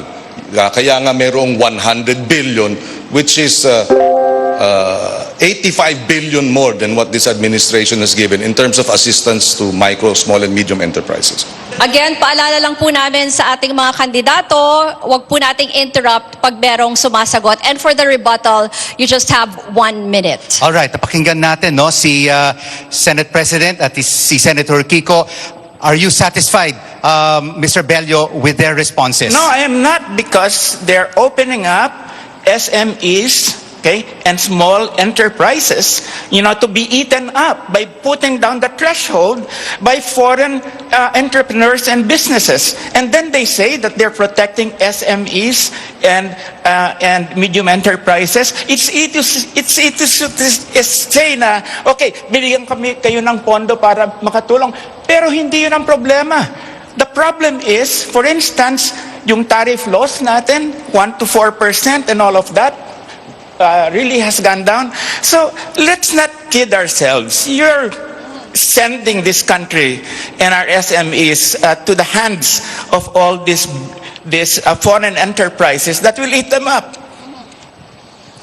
Walden Bello, we move on now to our next issue, which is also related to MSMEs.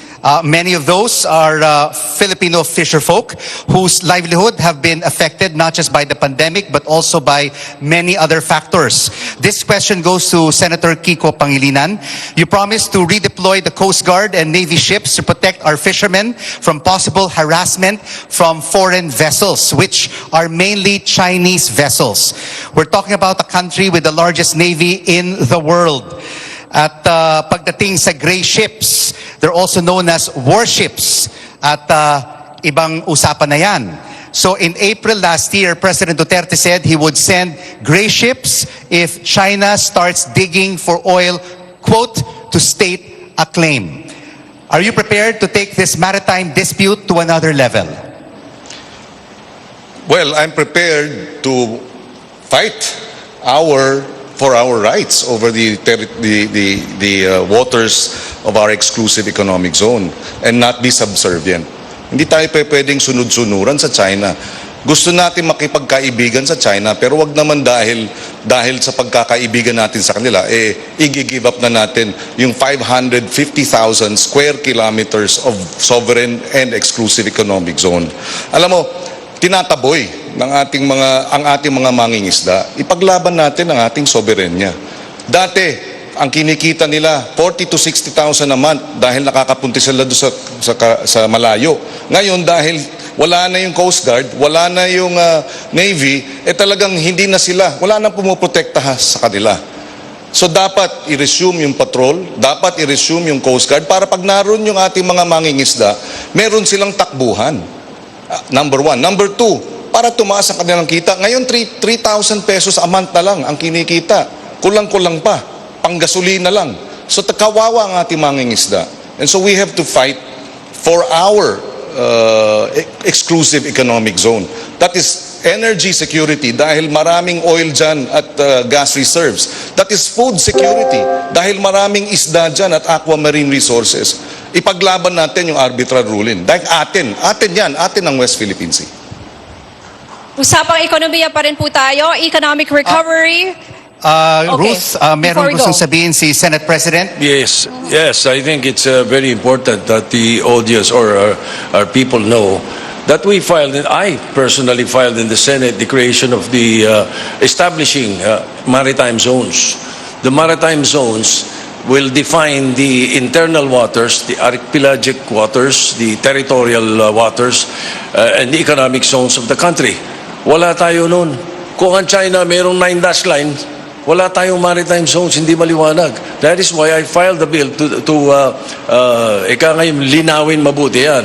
At pag dyan, pinasok tayo nung kapitbahay natin, papasok yung MDT, yung Mutual Defense Treaty. Ang kalaban nila, si Canona. Thank you very much for that statement. Mr. David. Yes, Mr. David, you would like to rebut and add? Nais ko lamang magtanong kay Ginoong Kiko Pangilinan. Kasi paulit-ulit naman yung sinasabi niya na labanan natin. No? Panahon pa ni Aquino at nitong kay Duterte, wala naman tayong nagawa doon sa sinasabi natin ipaglaban natin . So sa papaano mong paraan gagawin yung pakikipaglaban sa China para irespeto yung ating karapatan doon sa ating mga katubigan dyan sa West Philippine Sea.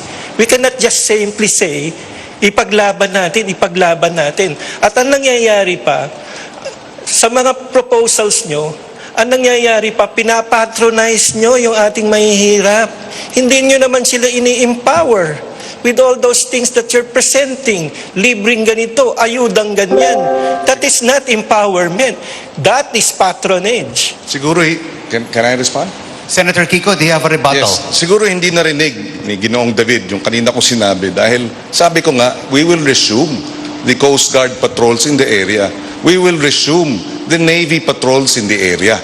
So, yun ang gagawin para maprotektahan ang ating mga mangingisda at ma-assert natin ang ating soberenya ron. Number two, we will have to engage with ASEAN. Indonesia, Vietnam, they are also concerned about the aggression of China. We should align with ASEAN neighbors who together we can strengthen our position that this aggression is not right. And number two, the US, Australia, Japan are also concerned about this 9-dash line illegal claim, fake claim. And we have to also align and strengthen our alliances with them so that we have a broad alliance that will assert or will oppose this unacceptable 9-dash claim of China. But we also have to take note, Senator Kiko, that China's Navy is far larger than the Philippines. And it is very minuscule compared to the power of China. Far larger than Vietnam and Indonesia, but they have asserted their sovereignty over these waters. Indonesia even binomba nga, pinasabog yung Chinese vessel eh. Hindi naman ibig sabihin gera. In response to the two So gentlemen. we have to assert. I'm not saying atakihin natin sila. Pero pagka tayo na wino-water cannon, hindi naman tayo pwedeng nakangalang. We have to, our Navy and our Coast Guard must defend our sovereign waters. And it starts with being present in these areas by having these patrols. Gusto ng ating mga kandidato na marinig din yung side nila sa issue na ito. We have Congressman Bello. Yes, sir. Napakita na natin dito yung magiging foreign policy ng Lenny Kiko administration at saka nung Lacson Soto administration. Sinabi na ni Senate President na he is going to invite the United States, to oppose China. Papasok na lang daw dyan, no? MDT, Mutual Defense Treaty. Hindi humari yan. We have to have an independent foreign policy. And ito naman si Senator Pangilinan, we will join the Quad. Come on! This is dominated by the Australia, I did not say, US, I did not say etc. we will join the Quad. No, but you said that you are going to align with the Quad. Senator. No, No interruptions, please. That We is will have to let consistent Mr. Bello with the finish. Aquino administration's pro-US policy. You're just carrying that out again. Say we would join the Quad. You look at the tapes. Please, let's stick to the facts. Let's stick to the facts. Professor, let's stick to the facts. You are a professor. Let's stick You to are the a facts. professor. Yes. Stick All right, to the facts. we'll have to end it there for now. And Senate President, you would like to respond? Because I was alluded to. Yes. Yes, I go never ahead. said invite. I did not use the word invite. I wonder where he got it. Mr. Bello, please, No, let us finish Senate President's You follow the agreement that we have. We have a treaty. We have an agreement.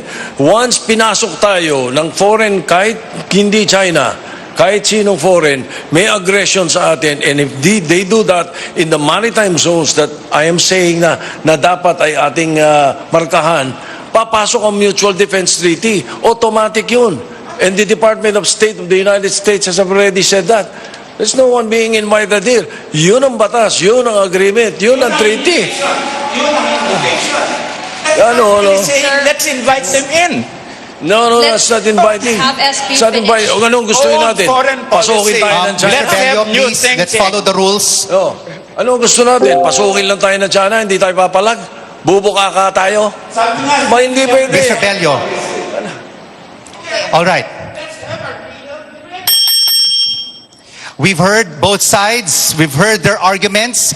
We have many topics to cover for this vice presidential debate, and we would like to inform all our candidates, please, no interruption. It was stated in the rules when we began this program. So we shall move on. Sinabi na po natin kanina, sorry, na kailangang patayin natin yung mic pag meron pong pumapasok habang nagsasalita ang isang kandidato. Please respect the rules. Okay. We have... Yes, sir. Marami pa pong We are pagkakataon also na trying to makapagsalita control lahat. because there's so many issues that we need to cover in this debate.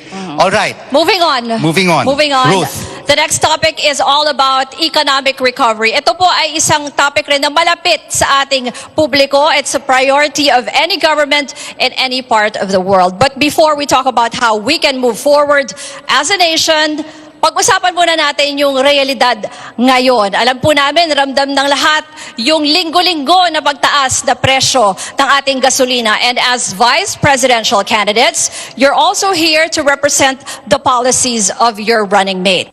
What would your administration do to help consumers cope with rising fuel prices? Alam naman natin na may domino effect yan kasi tataas yung transport costs, and that will also affect yung prices of basic goods and commodities. Kaya apektado po ang budget ng bawat pamilya. So ang tanong natin una ay kay Mr. Rizalito David.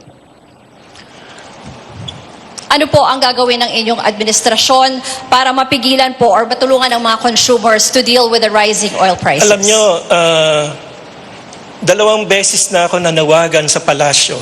At I hope na narinig din ng ating mga senador at mga congressmen na magpatawag si Ginoong Pangulo, Rodrigo Duterte, ng special session of Congress para bigyan siya ng power to suspend to suspend the implementation of the excise taxes and probably bawasan yung value-added tax at the pump, no? That would reduce the price by at least mga 5 to 6 pesos already, no? Which is substantial para makarecover din yung ating mga ngalakal at ating mga drivers, no? Ang isang pinaka-importante dito, pinabayaan natin kasi na ibenta yung isang napakalaking asset natin noong panahon ni Ramos, yung Petron, na napakalaki ang kinikita. Ang sa akin, kung kami ang mamumuno, i-reacquire natin yung Petron para ito ang mag-barometer ng pricing ng ating fuel requirements dito sa bansa at makapag-refine tayo ng sarili nating fuel, no? Yan, importanteng bagay yan. Wala kasi tayong control dahil wala tayong sarili nating oil company. Kaya yun ang nais kong mangyari. Doc Willie-ong, nakikita po natin ngayon, no, ang sitwasyon sa Eastern Europe. Russia invading Ukraine. At nakikita po natin na umaakyat ngayon ang presyo ng krudo, mahigit ng o lampas ng $100 per barrel. Ano po ang ating solusyon? Because pag umaakyat po ang presyo ng gasolina, lahat po naaapektuhan. Yes, tama yung sinabi mo, Rico, no? Talaga problema natin sa Russia and Ukraine, tataas ang presyo ng gasolina, kuryente. Ang plano namin ni Mayor Isko ay pag nanalo siya, ibababa natin yung tax by 50% sa petrolyo at 50% yung tax sa kuryente para at least mabawasan ng mga 5 to 6 pesos. Itutuloy natin yung mga ayuda sa ating kababayan kasi nahirapan sila. Tulad ng ginawa ni Mayor Isko sa Maynila. Ngayon, February, March, meron niya siyang ayuda ng 700,000 food boxes para lang maibsan. Problema talaga sa kuryente, isa pa, yung malampayan natural gas natin, mauubos na by 2027. Diba? So magre-rely na lang tayo sa iba, sa coal at renewable energy. Itataas natin yung renewable energy, pero yung pinag-aawayan natin kanina dito sa West Philippine Sea, sa ating kababayan, ano ba pinag-aawayan?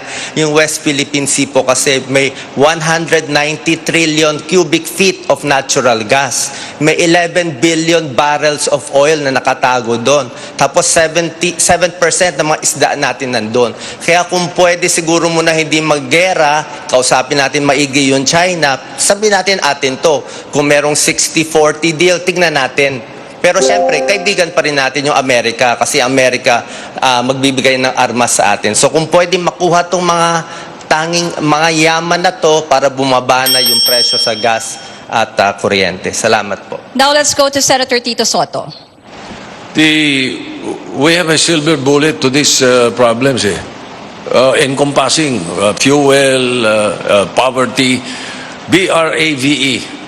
Matagal na namin programang tinutulak ni Senator Lacson ito. At we have ibinabagay na namin sa panahon. It stands for Budget Reform Advocacy for Village Empowerment. Ang kailangan kasi, nakahanda tayo. Whatever mangyari sa oil sa ibang bansa, iba kung nakahanda tayo sa baba. Dapat ang budget reform natin, dapat manggaling sa bottom-up budgeting. Hindi kasulad na nangyayari ngayon na ceiling, bibigyan ng ceiling yung mga departamento, magsasubmit ng kung ano-ano, hindi alam kung ano nangyayari sa baba. Merong disconnect. Samantalang, kung ang magagawin natin ay yung budget reform na bottom-up, inaalam mo sa barangay, ano mga pangangailangan nyo? Akyat sa Municipal Development Council, akyat sa Regional District Development Council, akyat sa National Level. Pagdating ng National Expenditure Program, maliwanag yung mga pangangailangan sa baba.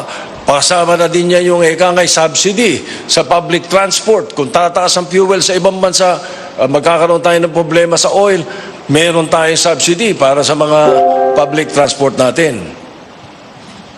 You're watching a CNN Philippines special presentation. Meron pong gustong sabihin na si Mr. Manny Lopez.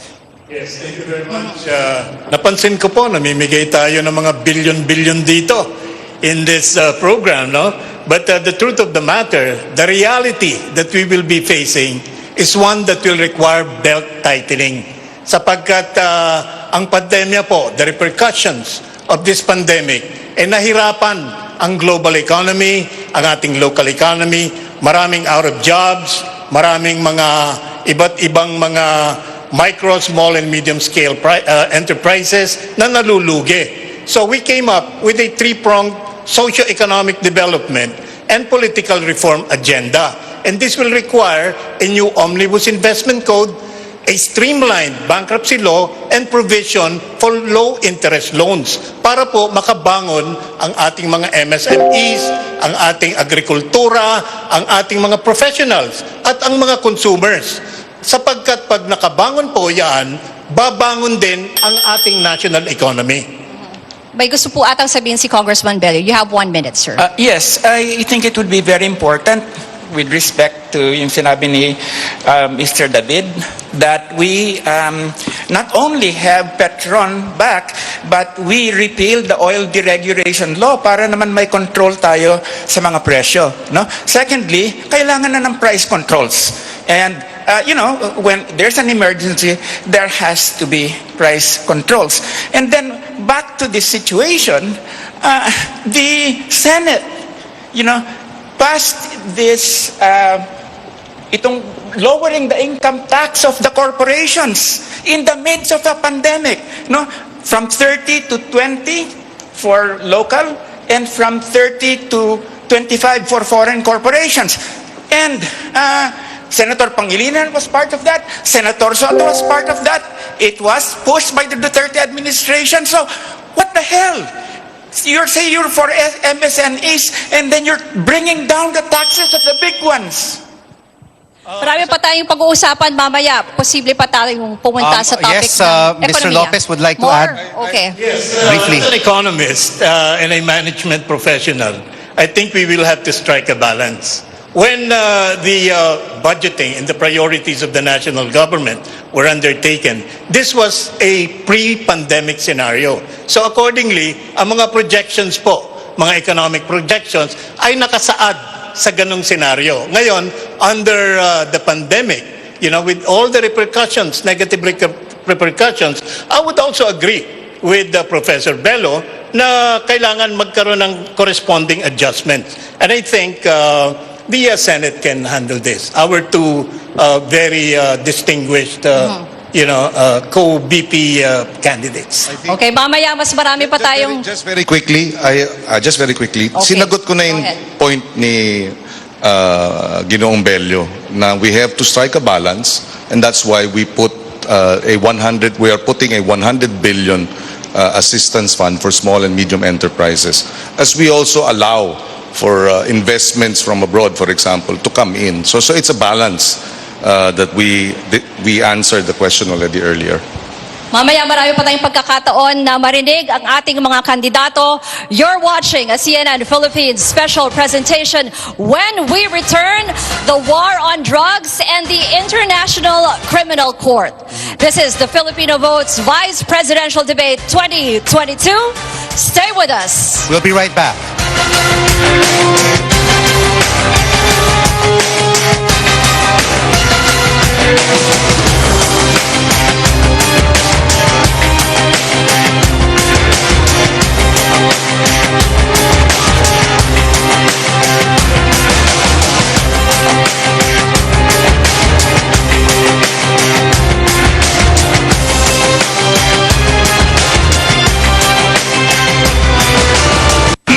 Introducing Cell Food kung CBF, the most powerful natural microfood in the planet. Feed your cells, not your stomach. Ang Cell Biofood adunay kompletong sangkap sa food nutrients nga kinahanglanon sa atong lawas. Ang pulo ka rason nganong CBF ang atong gabiton. Una, natural kini. Alkaline food, health building microcell food, adunay cell growth factor, protection sa mga sakit, maayo para sa weight control, proven na kini, convenient ug ekonomiya. Cell Biofood kung CBF na kita. Tom and Badette Grace of New York, USA supports this program, and they say get out and vote, but please vote wisely. A message of concern from Tom and Badette Grace from New York, USA. Diretso na sa Numac Delivery app. Sarap! Download now! If your kid shows any of these symptoms, immediately consult a doctor to know what to do next. Don't wait until it's too late. Help strengthen their immunity with Selene Plus. Sa One Pacman Party List, lagi kang paglalaban. Knockout ang mahal na gamutan. Depensa laban sa kahirapan. Serbisyo ngayong pandemya. One Pacman Party List, laging maasahan. 161 sa balota.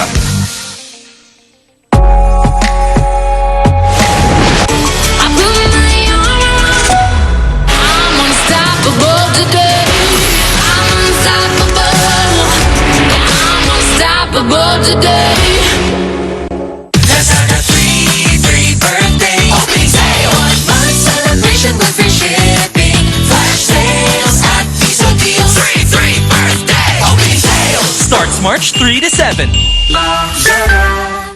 Dati, paisa-isa akong maggamot sa flu at iba pang sakit, kaya paisa-isa rin ang paggaling. Ngayon, wais manzano na ako. Para sigurado sa pagbangon, I choose only BioFlu. Ang isa, kaya ang lahat. Babangon ka sa BioFlu. Unilab yan.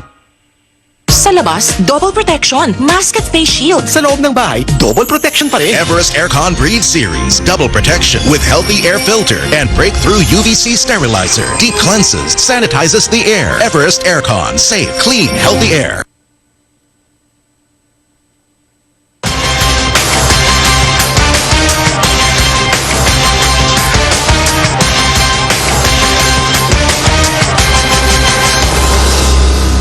Welcome back to Filipino Votes Vice Presidential Debate 2022. I'm Ruth Cabal.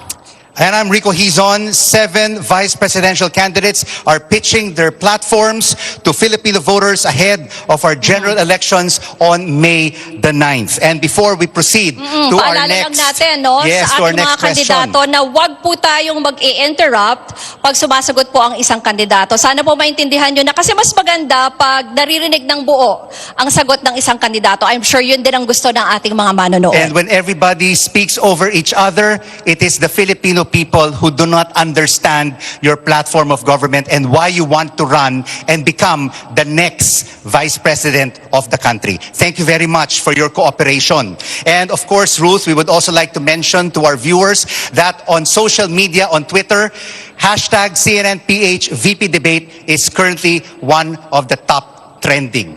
Kaya pwede po kayo mag-tweet or mag-comment sa ating Facebook para malaman din natin kung ano yung reactions nyo. A recent survey found that Filipinos have identified 5 top issues that the current administration should immediately address. Number 1 is fighting graft and corruption. Candidates, we want to look at your track record. What have you done in the past to prove that as the next vice president, you will have the ability and capacity to fight graft and corruption? Unahin natin si Rizalito David.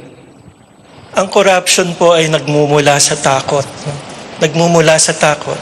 It can be rooted in fear. And in fear, nade-develop yung greed. Maraming panahon ko na pong sinasabi na dapat magkaroon tayo sa ating lipunan ng revolusyon sa pananampalataya. Pretty much naman kasi alam natin ang mga sagot dyan sa ating mga problema. Pero bakit hindi nangyayari na masagutan natin? Dahil nagkukulang tayo sa pag-ibig, no? Hindi political will, pag-ibig. Kaya po, yung corruption ay yumayabong dahil wala tayong pag-ibig sa ating kapwa. Kaya po ako, parating sinasabi ko, ibalik natin ang gobyerno kay Kristo. No? Restore all things in Christ. Yun ang pratikong panawagan. Magkaroon tayo ng himagsikan sa ating pananampalataya. Simply put, live our faith. Yun lang naman parati yun eh. Wala na, lahat ng batas ginawa na natin para maiwasan ng korupsyon, pero walang nangyayari. Bakit? Kasi nasa puso yun, yung takot at yung kasakiman, no? Na kailangan mawala at mawawala lamang yan kung tayo'y magbabago. Magkaroon ng pagbabago ang lipunan kung ang bawat isa ay magkakaroon ng pagpapanibago sa pamamagitan ng pag-aalay ng sarili sa mga turo ng ating Panginoon. Senator Kiko Pangilinan, your track record on fighting graft and corruption. Well, 3 beses na tayong hinalal ng ating mga kababayan bilang senador mula noong 2001 at mahalaga sa akin ang tiwala na ibinigay sa atin ng ating mga kababayan. Kaya tiniyak natin na sa 3 termino natin ni minsan, hindi tayo nasangkot sa anumang kaso ng anomalya, number 1. So maliwanag yan. Number 2, nung tayo ay NFA chairman ng NFA board, for the first time in 42 years, nag-reject ng bid ang NFA dahil masyadong mataas. In fact, 4 na beses tayo nag-reject ng bid. Hindi daw nangyari yan sa 42 taon ng NFA. Bakit nag-reject? Kasi mataas. Bakit mataas? Dahil merong isinisingit na tongpats. At sa 4 nating pag-reject, nabababa nila ang presyo ng Thailand at Vietnam ng kanilang ino-offer na bigas. At nakatipid tayo ng 7 billion pesos dahil dito.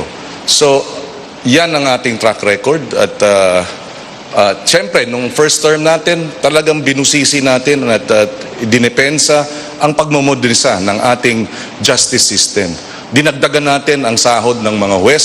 Binaba natin ang vacancy rate sa huwes nung tayo member ng JBC. Nadagdagan din ang benepisyo ng ating mga prosecutor. Dahil pag malakas ang sistema ng katarungan, talaga ang corruption mababawasan talaga dahil napaparusahan ang dapat parusahan. Now may we hear from Manny Lopez. Thank you. As a private citizen, businessman, and public official, I once served also in NFA Grain Score as its president and general manager. And I fought graft and corruption to the fullest extent of my capability and my ability. And I lost. Why? Because there is no political will to fight graft and corruption in this country. It has become endemic, and it seems to get worse as we elect more distinguished legislators and more distinguished officials. So, what do we propose? How do we address graft and corruption more effectively? We can look at it from a systemic perspective, because graft and corruption in this country has become systemic. It does require systemic solutions. And we have this e-governance system that could address specific loopholes in the public financial system. And we can adopt this. This is likewise a UN-approved and supported initiative. And as our distinguished colleagues here have mentioned, fighting graft and corruption will require a renewal of our faith in ourselves, in our country, and our desire to fight graft and corruption. Let's move on sa isa pang mainit na issue. Noong November, the International Criminal Court put on hold its investigation into the country's controversial war on drugs. It was in response to the government's deferral request. Ang sabi ng gobyerno natin, gagawa na lang daw sila ng sarili nilang investigasyon dito. Candidates, your presidents have different views on cooperating or not with the ICC. But we want to know first and foremost from you, will you push to have the country rejoin the ICC? Please explain your answer. We start with SP Soto. Yes, obviously, because we passed in the Senate a resolution and a petition I filed with the Supreme Court na sinasabi namin sa Supreme Court na desisyonan yung sinasabi na kapag kami ay pumasok sa isang agreement or treaty, 2/3 vote ang binibigay ng konstitusyon at binibigay sa Senado at binibigay namin. Pero once mag-abrogate, ang sinasabi namin sa Senado, kailangan paalam din sa amin. Kailangan ipasa din namin na sinasabi namin payag kami i-abrogate. Because the abrogation done by the Executive Department was unilateral. Kaya yun ang sinasabi na obviously, ang Senado ay pabor doon, or kami, majority in the Senate, pabor, na pag-usapan yan at ibalik tayo. At kung gusto mag-imbestiga ng ICC dito sa atin, ayaw mag-imbestiga. Wala tayong tinatago, wala tayong dapat katakutan. And, well, I wish I was able to given a chance about the corruption. Perhaps later. Sige. Thank you po. Puntahan natin si Mr. Serapio. Ano pong masasabi niyo sa rejoining ICC or not? Yes, as a respectable member of the international community, I join the Senate President in his stand that we should rejoin the International Criminal Court. And for that matter, we should also be part of all other international organizations which help promote international harmony, cooperation, and amity that is provided for in our Constitution. So that's my short answer to this question. And Doc Willie Ong, what is your point of view on this issue? Rejoin or stay out of the International Court? Salamat, Rico. Siyempre, yes tayo. Sasali tayo ulit sa ICC. Pero ang problema talaga natin itong war on drugs, di ba? I think kahit ito sa mga international organizations, yung criminal justice approach, minsan hindi yun ang pinakamaganda pag-solve ng war on drugs. Kailangan natin yung public health approach tulad na sinabi ni Senator Tito Soto. Ang addiction po kasi, may problema po sa prefrontal cortex. Dito sa harap natin, na-addict talaga yung tao.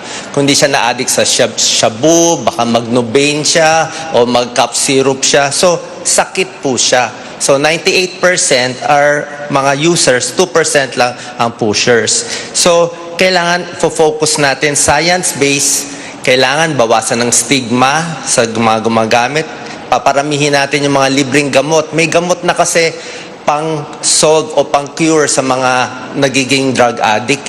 Hindi pwede yung ikukulong, tapos pagbalik, magiging addict sila ulit.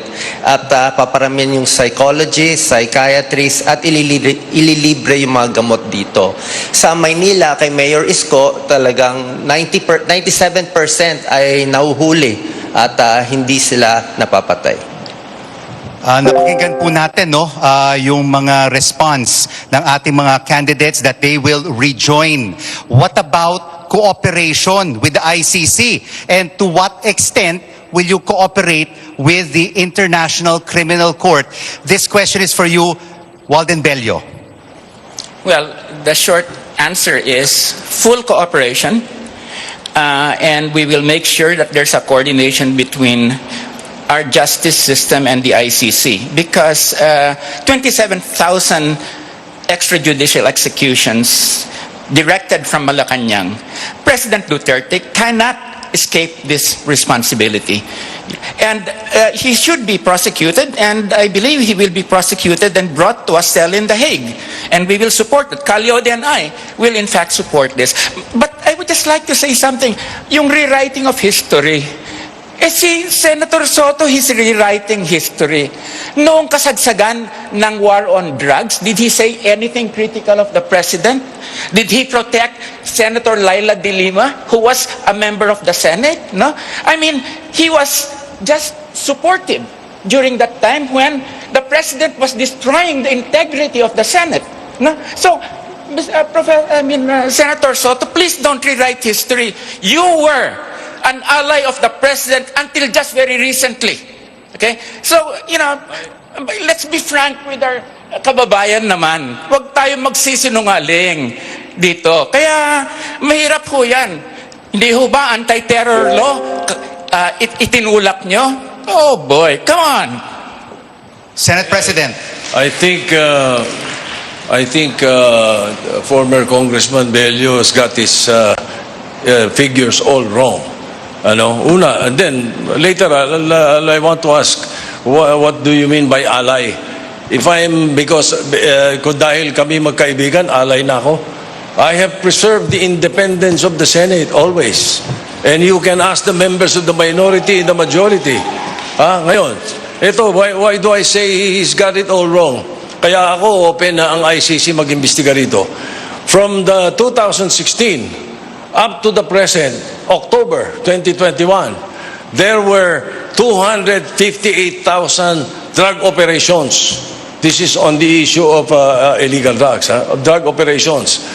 There were 378,000 arrests.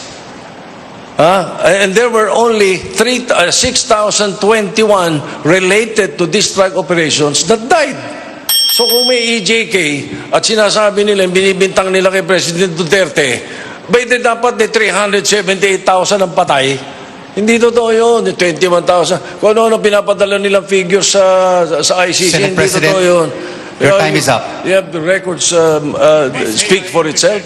Senator Kiko, the question now is to you. Will you cooperate with the ICC, just apart from rejoining? Yes, of course. In fact, we were one of those petitioners who questioned the withdrawal by the president of our membership in the ICC. So unfortunately, the Supreme Court did not share our view that the withdrawal should have been concurred by the Senate. So we will cooperate with the ICC. Yes. But again, a second petition was raised by the Senate President. Pero yung petition namin na kine-question yung pag-withdraw sa ICC ay hindi tinanggap ng Supreme Court. But yes, we will support first the rejoining and we will cooperate. All right, Mr. Bello would like to rebut, but first we will go to Mr. Manny Lopez. I support the war on drugs because I see the implications of our nation becoming a narco state. While on the same premise, I also believe that human rights should be protected.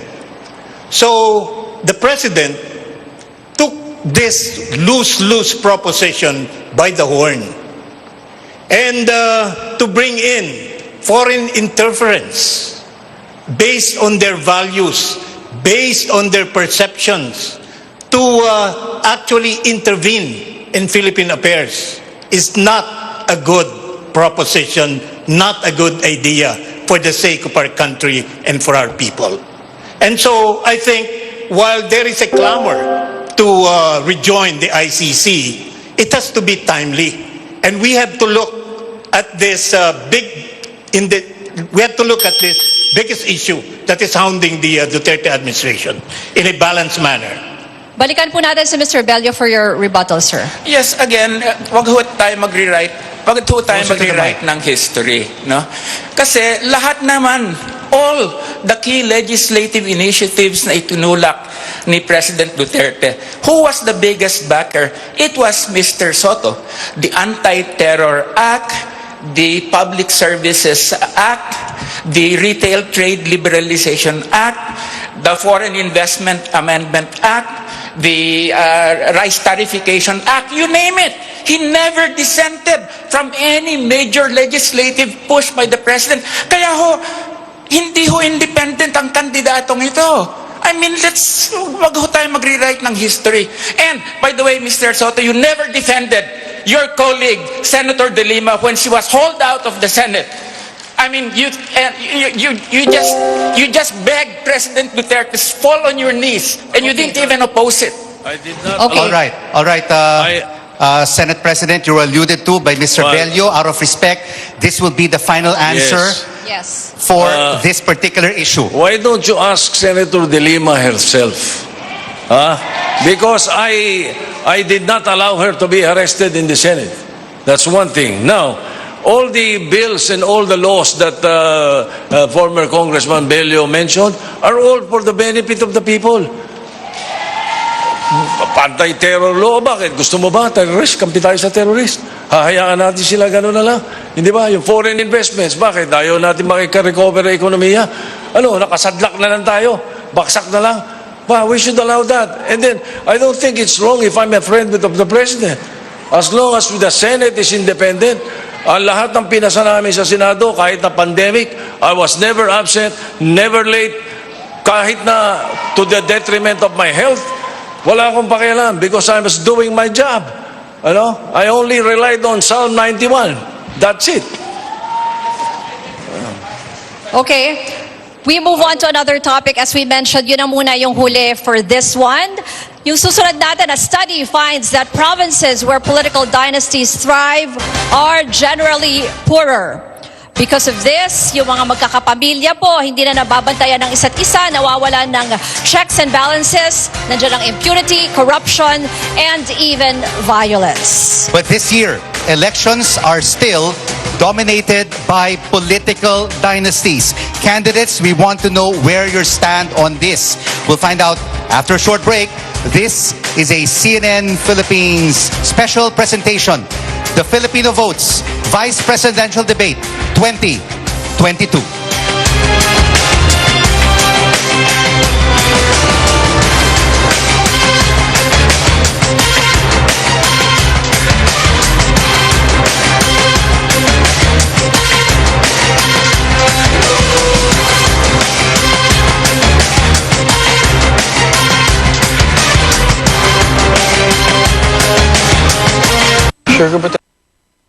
Gusto niyo ba ng pagbabago?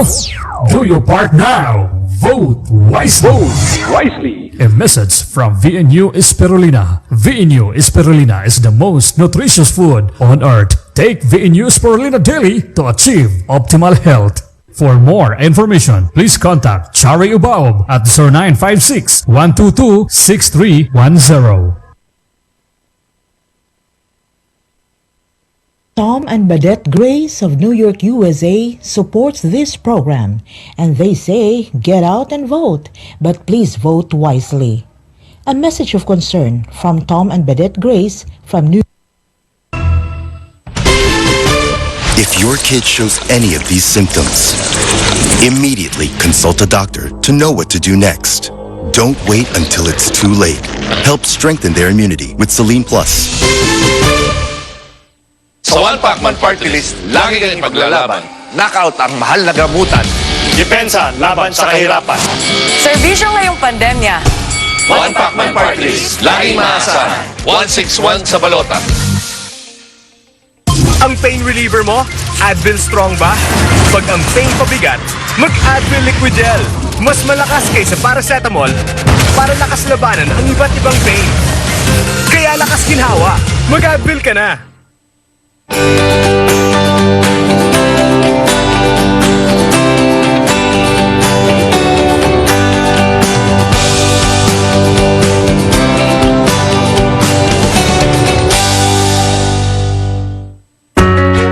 Take a closer look at Versailles Alabang Village. Enjoy worry-free living in a safe and prestigious village. Versailles is relaxing and serene, with wide roads, tree-lined streetscapes, and roomy living spaces. Near and accessible to everything you need. Choose to invest wisely.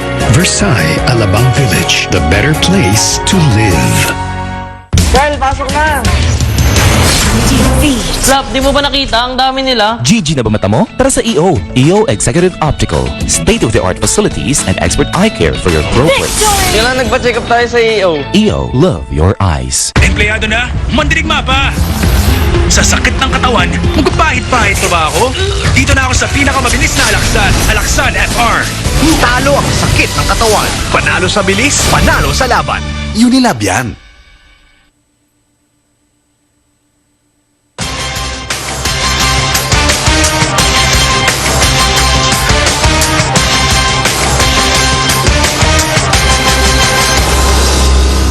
This is a CNN Philippines special presentation, the Filipino Votes Vice Presidential Debate 2022. Our topic this time, political dynasties. The Constitution explicitly prohibits political dynasties, but 3 decades later, no law has been passed to enforce it. Critics say it's because lawmakers themselves come from political dynasties. Pending pa rin ang anti-political dynasty bills sa Senado at sa lower house. What can you do differently as Vice President?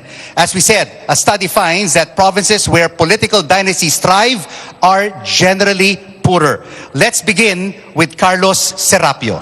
Salamat. Ngayon lamang pumasok ang usapin o issue sa aming transition platform at program of action. Lahat ng pinag-uusapan kanina nakapasok sa lumang sistema.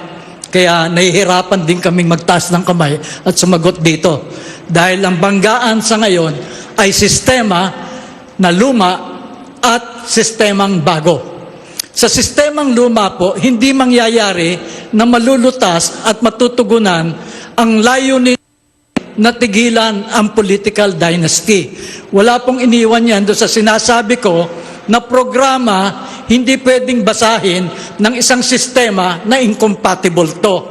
Walang iniwan doon sa telepono na Nokia, hindi siya makakapagpatakbo ka ng Netflix dyan. Dahil ang power base ng operating system is an oligarchic and elitist dynastic power base. So there is incompatibility between the objective of ending political dynasties in the country and the operating system. So ang magagawa po namin ay yung aming sinusulong sa ngayon. Isinusulong namin ang paglalagay ng bagong sistema sa pagtatalaga ng puno bayanihang constitution sapagkat doon hindi kailangan ng enabling legislation. The constitution itself will provide that political dynasty should definitely be not tolerated. Sunod naman po nating maririnig si Dr. Willie Ong. Yes, oo. Bali, ako lang po tumatakbo sa pamilya ko. Wala kaming political dynasty. Pati si Mayor Isko, wala kayong mahanap na mga dumagoso na ibang tumakbo. Actually, syempre, ayaw natin ng political dynasty, di ba? Pero meron namang mga paraan. Masyado kasi tayong strict hindi naman matutuloy din to, hindi rin naman papasa. Pero pwede tayong gumawa ng mga variations. Baka pwede may gap muna, may isang term para at least hindi gamitin yung resources nung nahalal para tulungan yung anak niya, kamag-anak niya.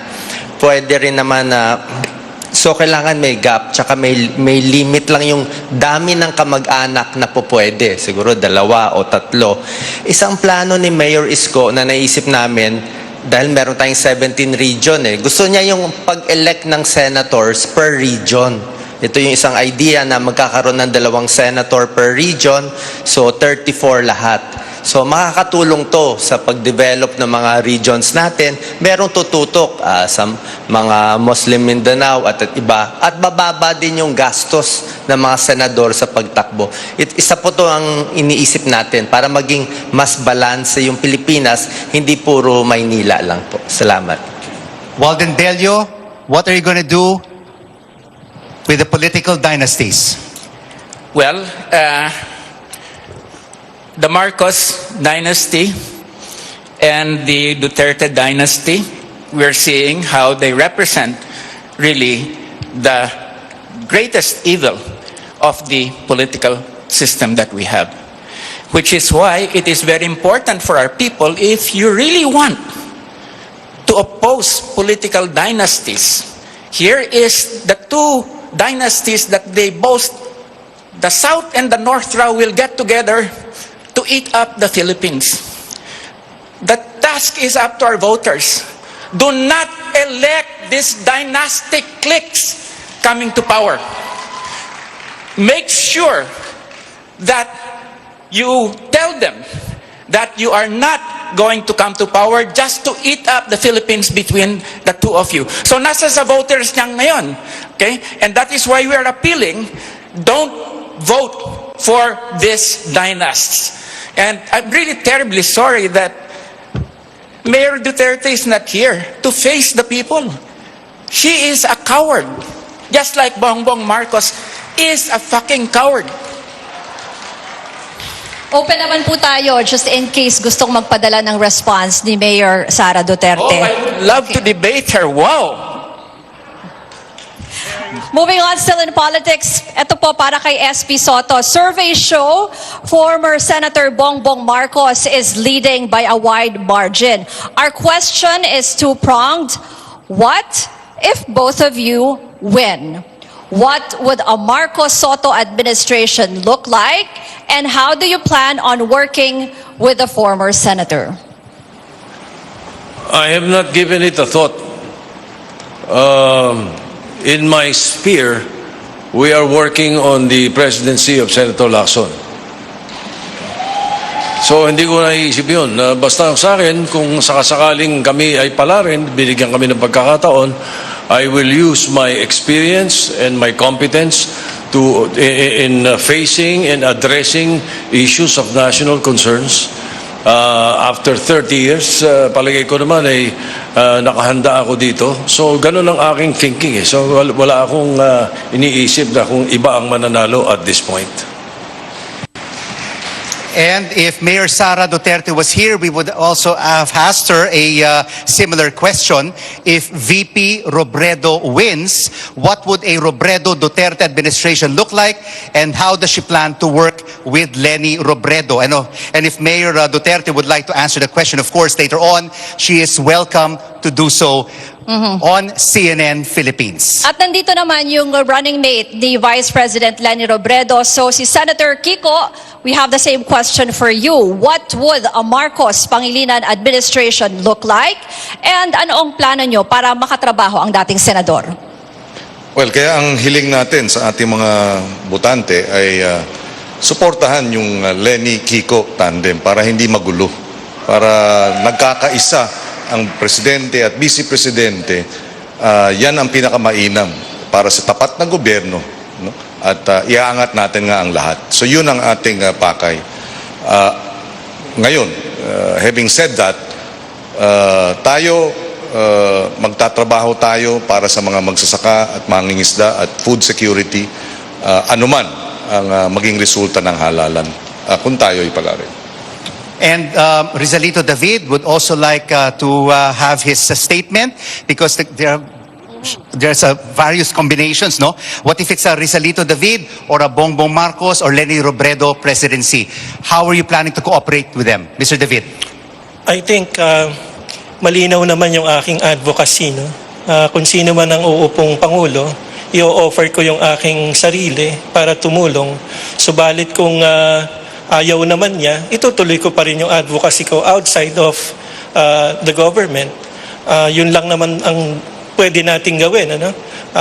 Kapag nagsalita na ang taong bayan, kung si Bongbong Marcos ang mananalo, which is very sad, no? Wala na tayong magagawa doon. Babantayan na lang natin kung ano ang gagawin niya. Kapag siya'y ng abuso, gagamitin natin yung Office of the Vice President para siya ay, kumbagay, labanan doon sa kanyang pang-aabuso. Our next question goes to Carlos Serapio. The 2022 budget of the Office of the Vice President is over 700 million pesos, and that is 21% lower than last year. How do you plan to spend that amount as Vice President? Well, we have designed, that means the political party has designed the Office of the Vice President, not just to support the President, and also at the same time to abide by the constitutional provision on the role of the Vice President. But we want the Office of the Vice President to be a table of idealism. It will be a table of philosophy, of advocacy, of aspirations, of vision. Most especially, it will be a table for the young people, for the young generation.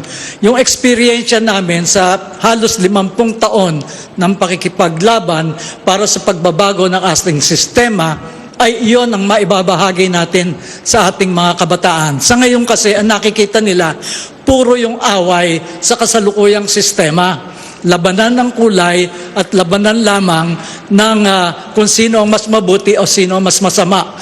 We are in a state of moral convolution.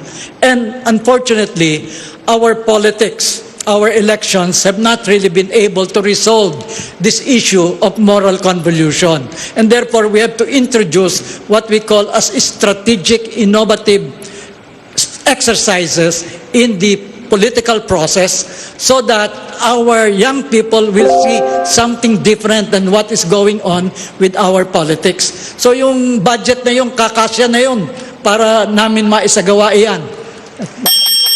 Ngayon naman po, pakinggan natin si Mr. Ronnie Lopez. Paano niyo po gagastusin ang budget ng OVP? Before I answer that, can I backtrack a bit on the political dynasty? I'd like to say that in fairness to our political spectrum, there are good dynasties, there are bad dynasties, and there are terrible dynasties. And to avoid the prospect of having terrible dynasties, we have to do something. We have to initiate some initiatives, some reforms to prevent the occurrence or the incumbency of bad dynasties. And I think this is high time because, the political landscape is now packed with dynasties. And if the country is being uplifted as a result of this leadership spectrum of having more dynasties, then so be it, if that's good for the country. But apparently, we are lagging behind as a country and as a people. And so therefore, we propose, under the Labour Party, a structural and political reform agenda that will empower the people once more. And this is through a people's initiative, a functional people's initiative with a prescribed implementation guidelines that could enable ordinary citizens to legislate, to amend laws, or rescind laws. This is a CNN Philippines special presentation at the University of Santo Tomas. When we come back, we'll ask questions about taxes. You're watching the Filipino Votes Vice Presidential Debate 2022.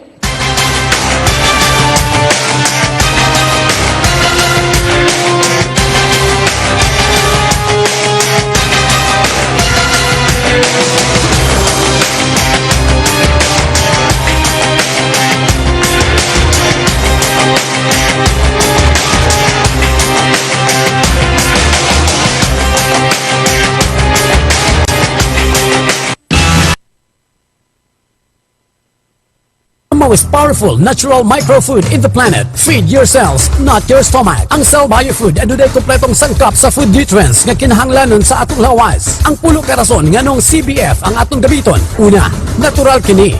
Alkaline food, health building microcell food, adunay cell growth factor, protection sa mga sakit, maayo para sa weight control, proven na kini, convenient ug ekonomiya. Cell Biofood kung CBF na kita. Vote, vote, vote is the most powerful tool we have in a democratic society. From Virginia, USA, Janet Pichon Hickson supports this program. Good luck to all the candidates for the May 2022 presidential elections. Believes that a blend of work from home and face-to-face collaboration is the next step, with the latter being extremely important for innovation. Working from home for the past 2 years, Daniel President experienced the benefits of that. We love the flexibility, but if we're honest with ourselves, there were also disadvantages. For us in Unilever, we're going to pivot to hybrid working. We're going to do 2 to 3 days at the workplace, and the balance of that we spend at home. So we have the best of both worlds. Unilever looks to continue pivoting and making the company future fit for its employees. I'm Sam Tadwani, CNN Philippines. Sa One Pacman Party List, lagi kang paglalaban. Knockout ang mahal na gamutan. Depensa laban sa kahirapan. Serbisyo ngayong pandemya. One Pacman Party List, laging maasahan. 161 sa balota. Help get stronger immunity to match your good looks with Kinzase. Its superior combination of zinc, vitamins A, C, and E are proven to help strengthen immunity and maintain healthy skin and hair. Help build stronger immunity that shows. Do it with Kinzase. Unilabian. Lazada free birthday. Opening day, 1 month celebration with free shipping. Flash sales at Piso Deals. Free birthday. Opening sales. Starts March 3 to 7. Lazada. Mabahong ref? Ew! Ang baho! Bumili ng Everest refrigerators with odor control filter that absorbs impurities and helps eliminate food odors. Everest refrigerators with odor control filter. Fresh smelling food always. Happy birthday! Pag ganito ang drama, ang cute. Pero di cute ang dramang dala ng lagnat. Magparacetamol Calpol. Works within 15 minutes. Gentle sa tiyan. Doctor prescribed Paracetamol Calpol.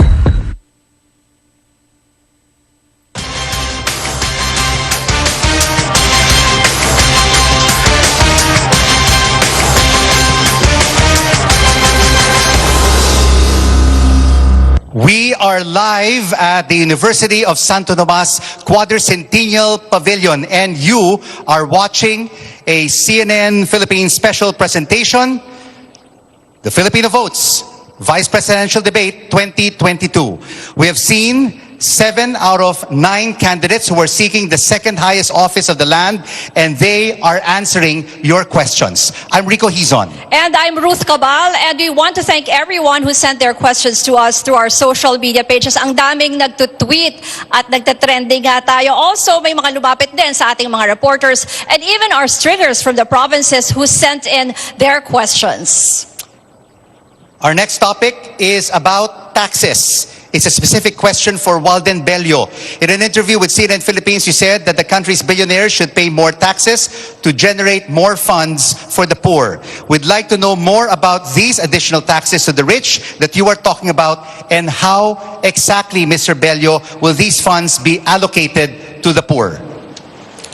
Well, we propose, Calyode and I, my presidential candidate, we propose that we would tax the top 250 to 500 billionaires in this country to 1 to 3% of their wealth, which means income, land, etc., etc. Now, this will yield about 1 trillion pesos, which would come to about 20-25% of the budget and more. Okay.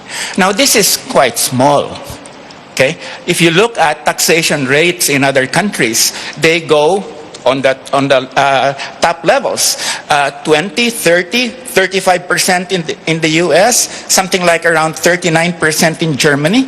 So our rich have no cause to complain. So this is going to be made as transfer payments to social services. Is this going to be possible? Of course, it is possible. 1, it is very small part of their income. Okay. 2 is that there are, in fact, many people among the rich in this country at this point, especially the younger rich, who are saying that we really need to be socially responsible. And then 3 is even Joey Salceda has said, that the rich now have to pay because they benefited from the pandemic. So this is a very sound thing. Itutuloy natin ng issue dito sa buwis, and Senator Soto, you and your running mate, Senator Ping Lacson, have criticized the Finance Department's proposal for new taxes to manage government debt. Sabi po ninyo, ayusin ang pagkolekta ng buwis.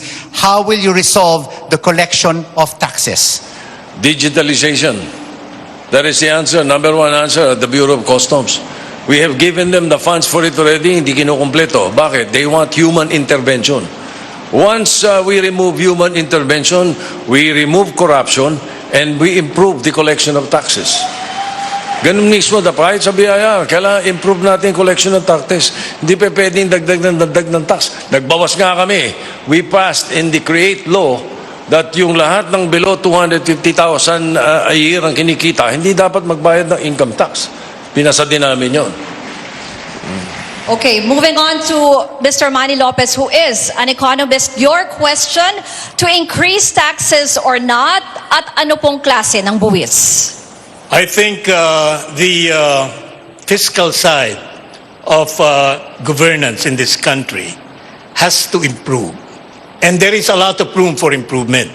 First and foremost, the collection of taxes should be more efficient. Any avoidance of taxes should be penalized. And e-governance, as the good Senate President has mentioned, is a part of our legislative and executive agenda to improve efficiency in tax collection. On the same premise, on the other side of the coin, is to make best use of our taxes. And this means elimination of the leakages in the public finance sector, make our project implementation and program implementation more efficient, and there should be, better auditing procedures to make sure that every tax collected from the people should be spent wisely. So it's an overall picture, and the Public Finance Reform Management Act which remains to be implemented up to this time, has not been implemented.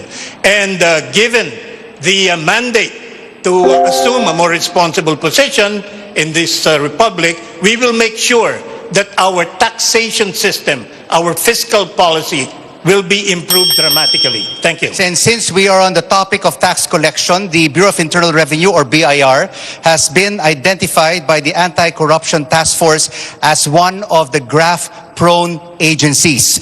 Once upon a time, there was even a proposal to abolish the Bureau. Former President and Vice President turned lawmaker Gloria Macapagal Arroyo proposed in 2017 to replace the BIR with a National Revenue Authority. Ang sinabi niya, there is a need to address growing taxpayer dissatisfaction and the increasing perception of systemic corruption in the BIR. Our question is, as Vice President, how will you help end the systemic corruption in the BIR? Senator Pangilinan, you have 90 seconds. Well, again, I will go back to, you have to punish swiftly the guilty. Hindi pa pwedeng hindi pinaparusahan ang mga nagkakasala. Ang nangyayari kasi, pag ikaw ay magnakaw nga ng mas marami, mas meron kang abogado, makakalusot ka dahil mabagal ang sistema ng katarungan. In the long run, you have to modernize your judiciary. You cannot have a modern judiciary with a third world budget. So we really have to increase support for our judiciary. Dagdagan pa ang benefits ng mga huwes, mga prosecutor, ng mga court staff para maging efficient. Increase the budget. If we can double it, why not? And in exchange, dapat mabilis ang paglilitis. Ngayon kasi 6 na taon ang average na paglilitis. Dapat yan mabawasan sa 3 o 2 taon na lamang. Dahil pag mas marami ang napaparusahan sa mabilis na paraan, talagang magkakaroon ng takot at respeto sa ating mga batas. So that's how you address corruption, and that's how you address itong misfeasance or pang-aabuso sa pwesto. Hindi lang ng BIR at iba pang mga ahensya. Balikan ko rin lang, between imposing more taxes and having a more efficient system of collection, we would always should prioritize the latter. Dahil hindi nakokolekta. 700 billion pesos a year, sabi ng COA, ang nawawala sa corruption. Siyempre, ang pakiramdam ng taxpayer, binabayad ko sa inyo, ninanakaw lang ninyo. So, kinakailangan talaga ng mabilis na paglilitis at parusa ng corruption issues. So, Senator Pangilinan, paano natin pwedeng iksian ang paglilitis? Alam natin dito ang hustisya sa Pilipinas, matagal sa mga korte. Unang-una, fill up all the vacancies in our court system. There are about 25% of our courts walang judge, kaya mabagal. To add more courts para yung dami ng kaso ay hindi na overloaded ang court system natin. And of course, hire more judges, give them more support, and then ito nga, convene the JELAC, which is the Judiciary Executive Legislative Advisory Council. The Senate President, the Speaker of the House, the Chief Justice, and the President of the country sits in the JELAC. It has been convened twice in 2008. It should be convened when the next administration comes in, and we talk about budgetary support. We talk about magkano pa ang kailangan para talagang marami na ang ating courts para mabawasan o bumilis ang paglilitis. Pagka masyadong maraming kaso, isang judge, mabagal talaga. Pag mas marami ang korte, mas marami ang judges, mas mabilis ang desisyon. At magiging 2 years na lang yan. Balikan natin yung original na tanong kay Dr. Willie Ong. Ano po ang gagawin nyo para labanan ang systemic corruption sa BIR? Yes, talaga mahirap talaga magbayad ng tax dito sa atin Minsan gusto mo na magbayad ng tunay, ayaw pa rin nila tanggapin, kailangan may lagay. Tama naman po sinabi ni Senator Tito Soto, kailangan i-computerize. Alisin yung usap ng tao sa tao, dyan makukuha yung corruption. Pwede natin i-simplify yung pagbayad ng tax. Isa pa, pwede natin i-broaden, paramihin yung nagbabayad ng tax. Ayon sa pag-aaral, parang 19% lang ang nagbabayad Kaya nahihirapan yung 19%. Kung mas marami ang magbabayad, mas magaan ito. At i-encourage natin yung mga tao na magbayad. Kasi yung buwis na binabayad nyo, yan ang pang sweldo sa teacher, di ba? Para proud tayo na magbayad. Pwede rin ayusin yung BIR eh. May concept na i-retire mo tapos i-rehire mo yung iba. Pwede natin gawin to para malinis yung mga bad apples. Tuloy-tuloy din yung tulong natin sa MSME. Dagdag ko lang sa ibang bansa, meron silang philanthropy mindset eh. Meron silang Bill Gates, Warren Buffett, ang laking pera binibigay, long-term tulong sa Amerika. Sa atin, yung mayayaman natin, parang walang philanthropy mindset eh. Pero kulang tayo dyan. Kung yung mga mayayaman sa Pilipinas, gagawa ng long-term projects para ma-alleviate, matulungan tayong mga mahihirap. Salamat po. Walden Bello, your response. Well, I think that, let's be honest, no? Alam naman natin tax breaks na binibigay ng ating executive as well as the Senate and the House, no? Yung napakalaking tax break, yan yung create law. Binabaan yung corporate income tax from 30% to 20%. And for foreign businesses, from 30 to 25%. Ang laki, trilyon na nawala sa atin yan. Ang tagal na ng agenda nila, even before pandemic. Pero ginamit tayo, they used the pandemic to get what they wanted. So, Senator Soto, Senator Pangilinan, pareho kayo nagboto sa CREATE Act that gave big tax breaks. So what are you saying, that you are not guilty of this process? Tama na yan, kalokohan na yan. Senator Soto. When we pass laws, it's the Congress that pass. Bakit pinag-iinitan mo kami dalawa? Senator Soto. Well, I don't think we should, huwag na natin patulan yung mga ganong style. May I first? Kiko? Yes. Kiko. And then we go to Mr. Manny Lopez. Yes, again, the issue of taxation is really a very sticky issue, no? Pero, nasa gitna tayo ng pandemya, hindi lang yung maliliit, pati yung mga malalaki na naapektuhan ng pandemya, yung negosyo nagsasara. And the CREATE law precisely, binabaan ito as a means to be able to provide support. Even the biggest companies like itong mga airline companies, bilyon-bilyon din ang nawawala sa kanila dahil dito sa pandemya. So we voted in favor of that because we recognize na iba ang kondisyon sa ngayon because of the pandemic. Unprecedented yung bagsak ng ating ekonomiya, unprecedented itong kawalan ng hanap buhay at trabaho. Kaya dapat unprecedented din ang kilos. I can understand yung concern ni Professor Bello regarding itong mga tax perks and tax breaks. But because it was a different, never before experienced pandemic which really killed, bagsak talaga yung ekonomiya, we felt it best to provide assistance and support for companies. Mr. Manny Lopez. I have a question to my fraternity brad, Senator Kiko Pangilinan. A very simple question lang, Brad.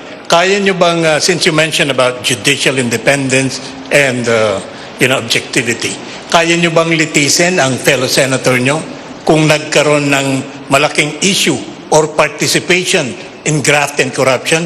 I happen to be a participant of the Million People March. At ipinagmarcha po namin yan. And maraming mga legislators ang nasangkot dyan, reportedly about 100. Mabuti na lang ang fraternity brad ko, hindi kasali doon. And si Senator Soto. But as a general question, kaya nyo bang litisin ang kapwa nyo senador kung nasangkot sa graft and corruption? Well, that's... Very short answer lang po. Merong ethics committee sa ating Senado, but of course, paglilitis ang pinag-usapan, sa hudikatura yan. No? And in fact, ang nangyari nga, nitong nakaraan, 3 senador ang nakulong, no? Dahil dun sa paglilitis sa Napoles Fund. Pero nung nanalo na ang bagong administration, o bago pa man, at nung nanalo, yun, nabaliktad yung sitwasyon. Senate President Tito Soto. And then finally, Yes. before we go to the break, Mr. Serapio. Yes, the answer is in the affirmative. There is a committee on ethics If there is a case filed against a senator, we will investigate no matter what. Briefly, Mr. Serapio. Ito po sistemang ito has reached its point of incompetence. No matter kung anumang subsystem or sectoral reform ang gawin, hindi po maaayos yan. Ang pinakasagot talaga rito ay total system change po. Kinakailangan tumawid tayo from the old political system to a new one. This is in the nature ng unitary system will always have this kind of problem po. Ganun po ang mangyayari dyan. And speaking of corruption, it will be one of the priority topics in tomorrow's presidential debate with our very own Pio Ontiveros and Pinky Webb. Tune in to CNN Philippines for the presidential debate at 5 p.m. You're watching the Filipino Votes Vice Presidential Debate 2022 right here at the University of San. Again, thank you so much, USC. And thank you to Very Reverend Father Richard Ang, the Rector of USC. After the break, we'll shift our focus to our most precious resource, our children. How do we keep educating and protecting them? We'll be right back. Stay with us.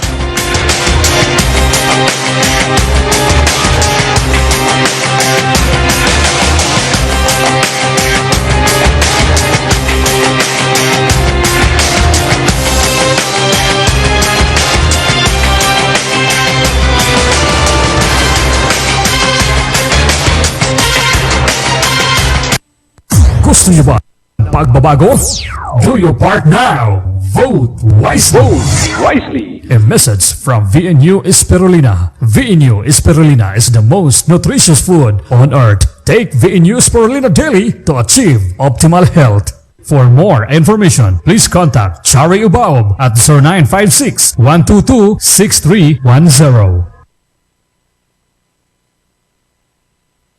Friends of Susan from the program Susan Live on RPN every Tuesday and Friday supports the Filipino Votes Presidential and Vice Presidential Debate 2022. Remember, your vote is precious, so use it. From Friends of Susan. Don't fail to follow Susan Live Tuesdays at 10 a.m. and Fridays at 7 p.m. on RPN TV5 and DXKO Radio, Cagayan de Oro. Pacman Party List, lagi kayong paglalaban. Knockout ang mahal na gamutan. Depensa laban sa kahirapan. Serbisyo ngayong pandemya. One Pacman Party List, laging maasahan. 161 sa balota. Happy birthday!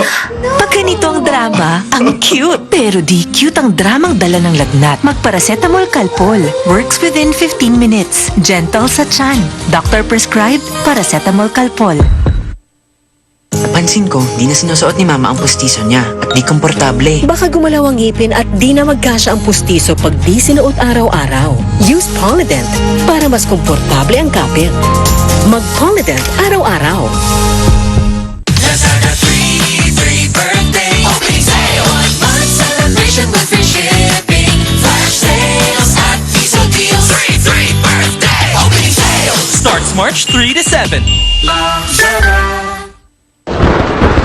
Mukhang magkakasubukan na naman tayo ah. Binabayo na po ng bagyong Ulysses ang malaking bahagi ng Mas Luzon. marami pang lugar ang posibleng maapektuhan ng El Nino. Naitala sa Dagupan City noong Sabado ang pinakamataas na heat index. Mo kaming subukan. Matinding init man yan, umalakas na bagyo. Hindi mo kayang vulkasil ko. Vulkasil. Para sa akin, ito ang tipong subok ng panahon.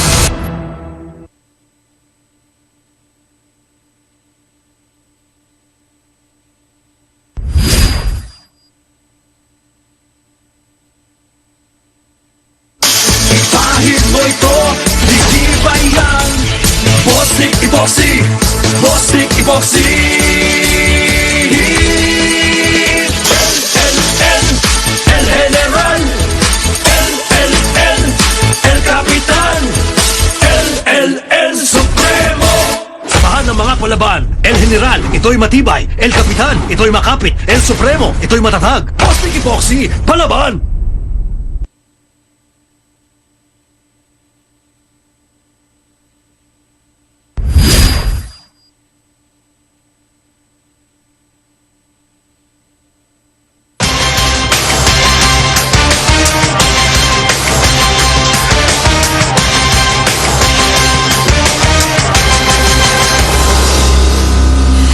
This is CNN Philippines special presentation, the Filipino Votes Vice Presidential Debate 2022, right here at the University of Santo Tomas. I'm Ruth Cabal. And here with us on stage are 7 out of the 9 vice presidential candidates. I'm Rico Hizon. The UNICEF reported that since the pandemic was declared, we have seen an increase in children who have been left hungry, isolated, abused, and anxious. In addition, the pandemic has caused the most severe education disruption in the world. Dito po natin nakita yung isang problema sa bansa natin, yung gap, yung pagitan sa rich and poor students, lalo na pagdating sa internet access. Ang question natin, as Vice President, how can you make sure that the internet is more accessible and more affordable to the students? We want to hear from Dr. Willie Ong. Yes, salamat sa question, Ruth. Talaga itong education talaga pinaka-problema natin kasama yung sa internet.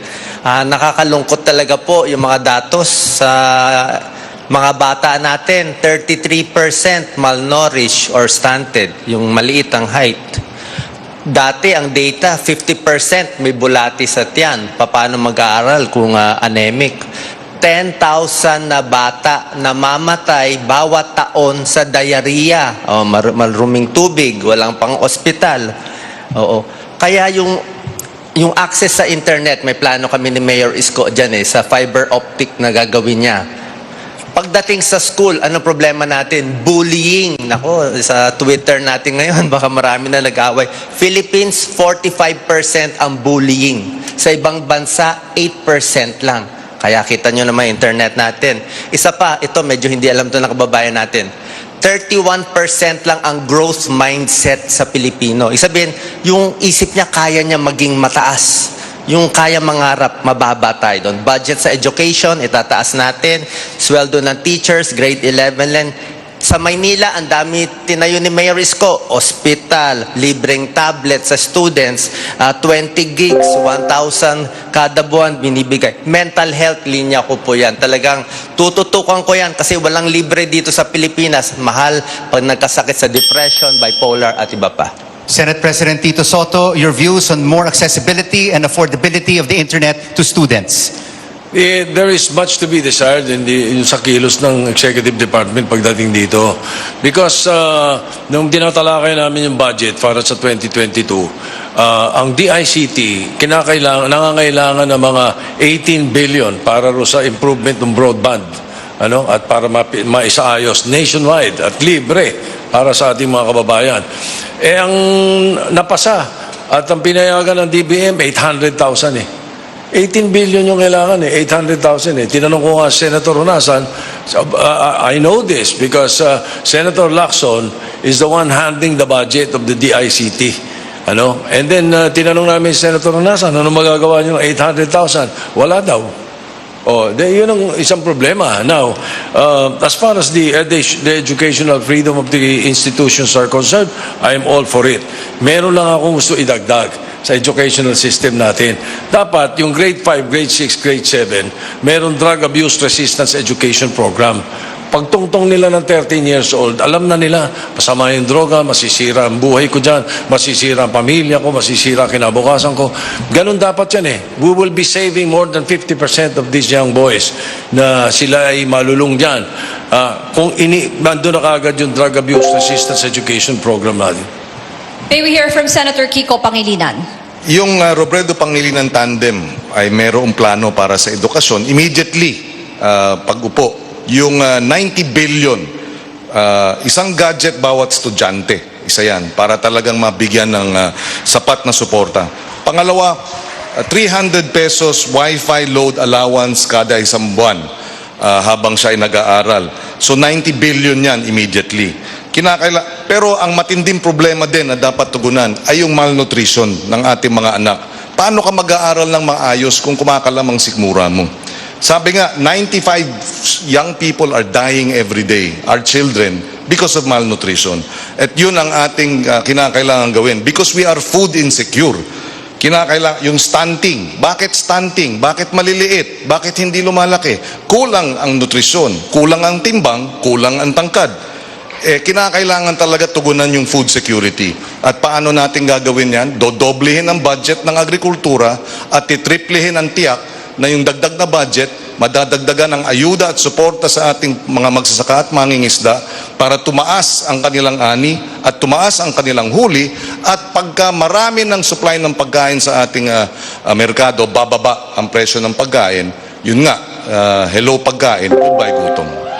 And this is a question for Mr. Serapio. UNICEF has also found that the Philippines is the epicenter of the live stream sexual abuse trade. Research found a 265% spike in online sexual abuses between March and May 2020. As Vice President, we want to know, what difference can you make to protect our children against online abuse? Mr. Serapio, of 90 seconds. Ang magagawa po natin dyan ay paggamit din po ulit ng teknolohiya para iyan ay ating ma-monitor ng mabuti.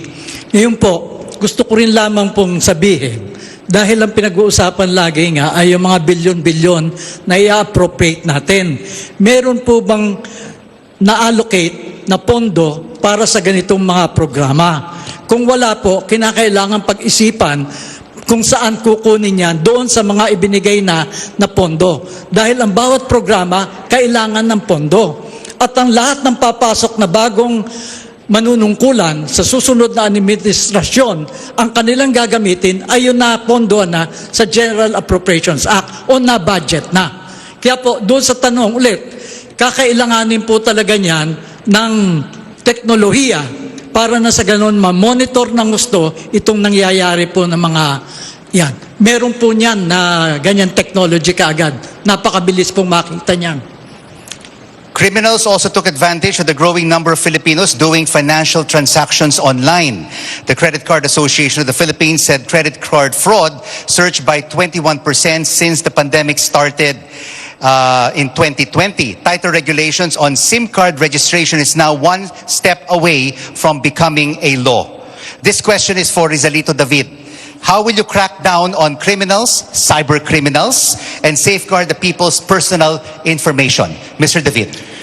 Well, the law is already in place. It just have to be implemented properly. Why do you think it's not being implemented properly?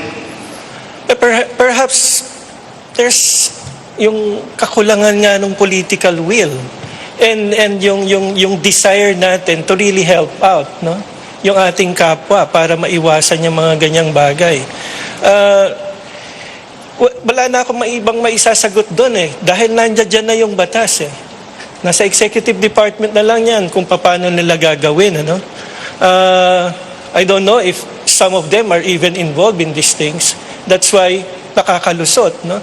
Ang dali lang naman yan even yung cyber sex, no? Kontrolado natin yung mga ISPs. Bakit hindi yun minomonitor maigi ng ating gobyerno? Lahat naman dadaan sa ISPs, di ba? So bakit nangyayari pa rin ito, no? So posibleng merong kontsabahan dahil malaking pera ang involved diyan. Paminsan-minsan naguhulihan, pero on the whole pera yung pinag-uusapan, corruption pa rin yung pinupuntahan itong question na ito, no? And Manny Lopez, your views on cyber criminality and safeguarding people's personal information. Yes, being a technology management professional for several decades, I think a real problem is competence, technical competence. Our implementers, our policymakers are not really keen or properly equipped on the matter of technologies and management. To cite you one very concrete example, right in DICT, I concur with the observations of the industry that we need better leadership, more technically equipped, and really experienced on the area of technology management. But unfortunately, this is not the case.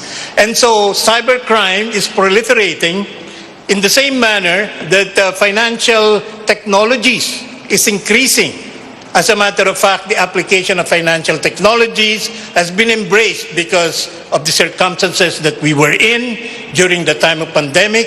And so accordingly, there was a corresponding increase in cybercrime because of the lack of proper guidelines, the lack of proper monitoring, and it bottoms down on the lack of competence. Ayusin po natin yan because the future is in information technology. Ayan, Rico, ang dami na nating narinig from our vice presidential candidates. And we have one final question after the break. This is a CNN Philippines special presentation, the Filipino Votes Vice Presidential Debate 2022, right here at the University of Santo Tomas. Stay with us.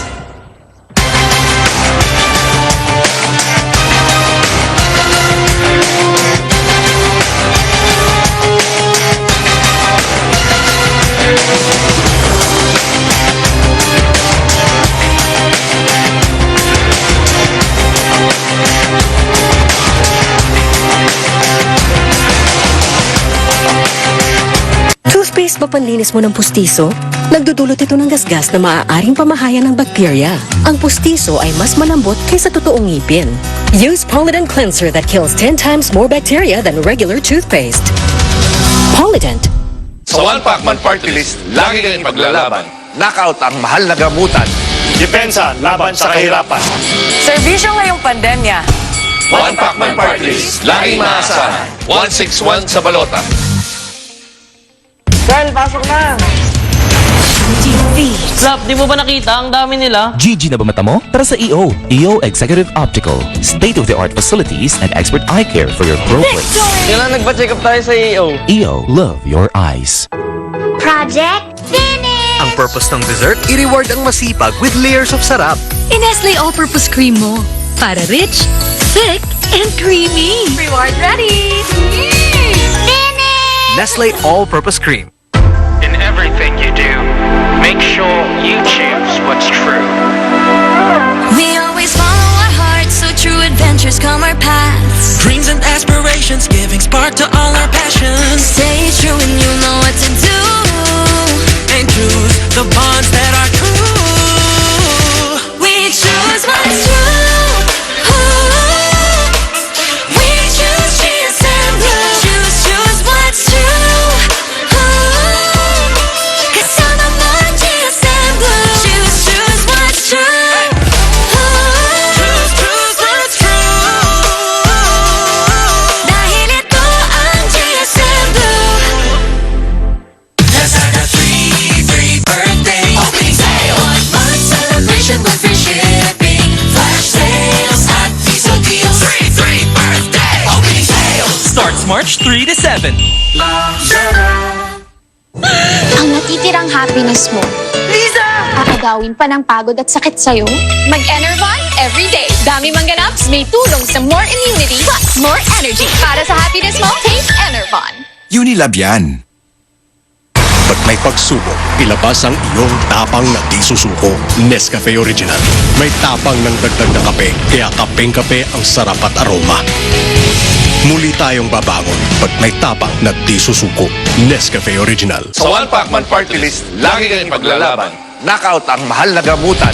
Depensa laban sa kahirapan. Serbisyo ngayong pandemya. One Pacman Party List, laging maasahan. 161 sa balota.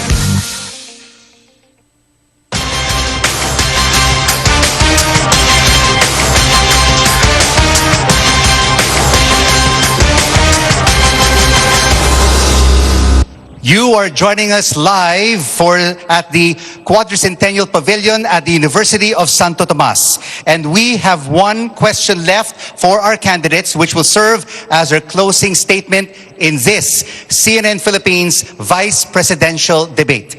I'm Rico Hizon. And I'm Ruth Cabal, and here is our final question, which will serve as your closing statement.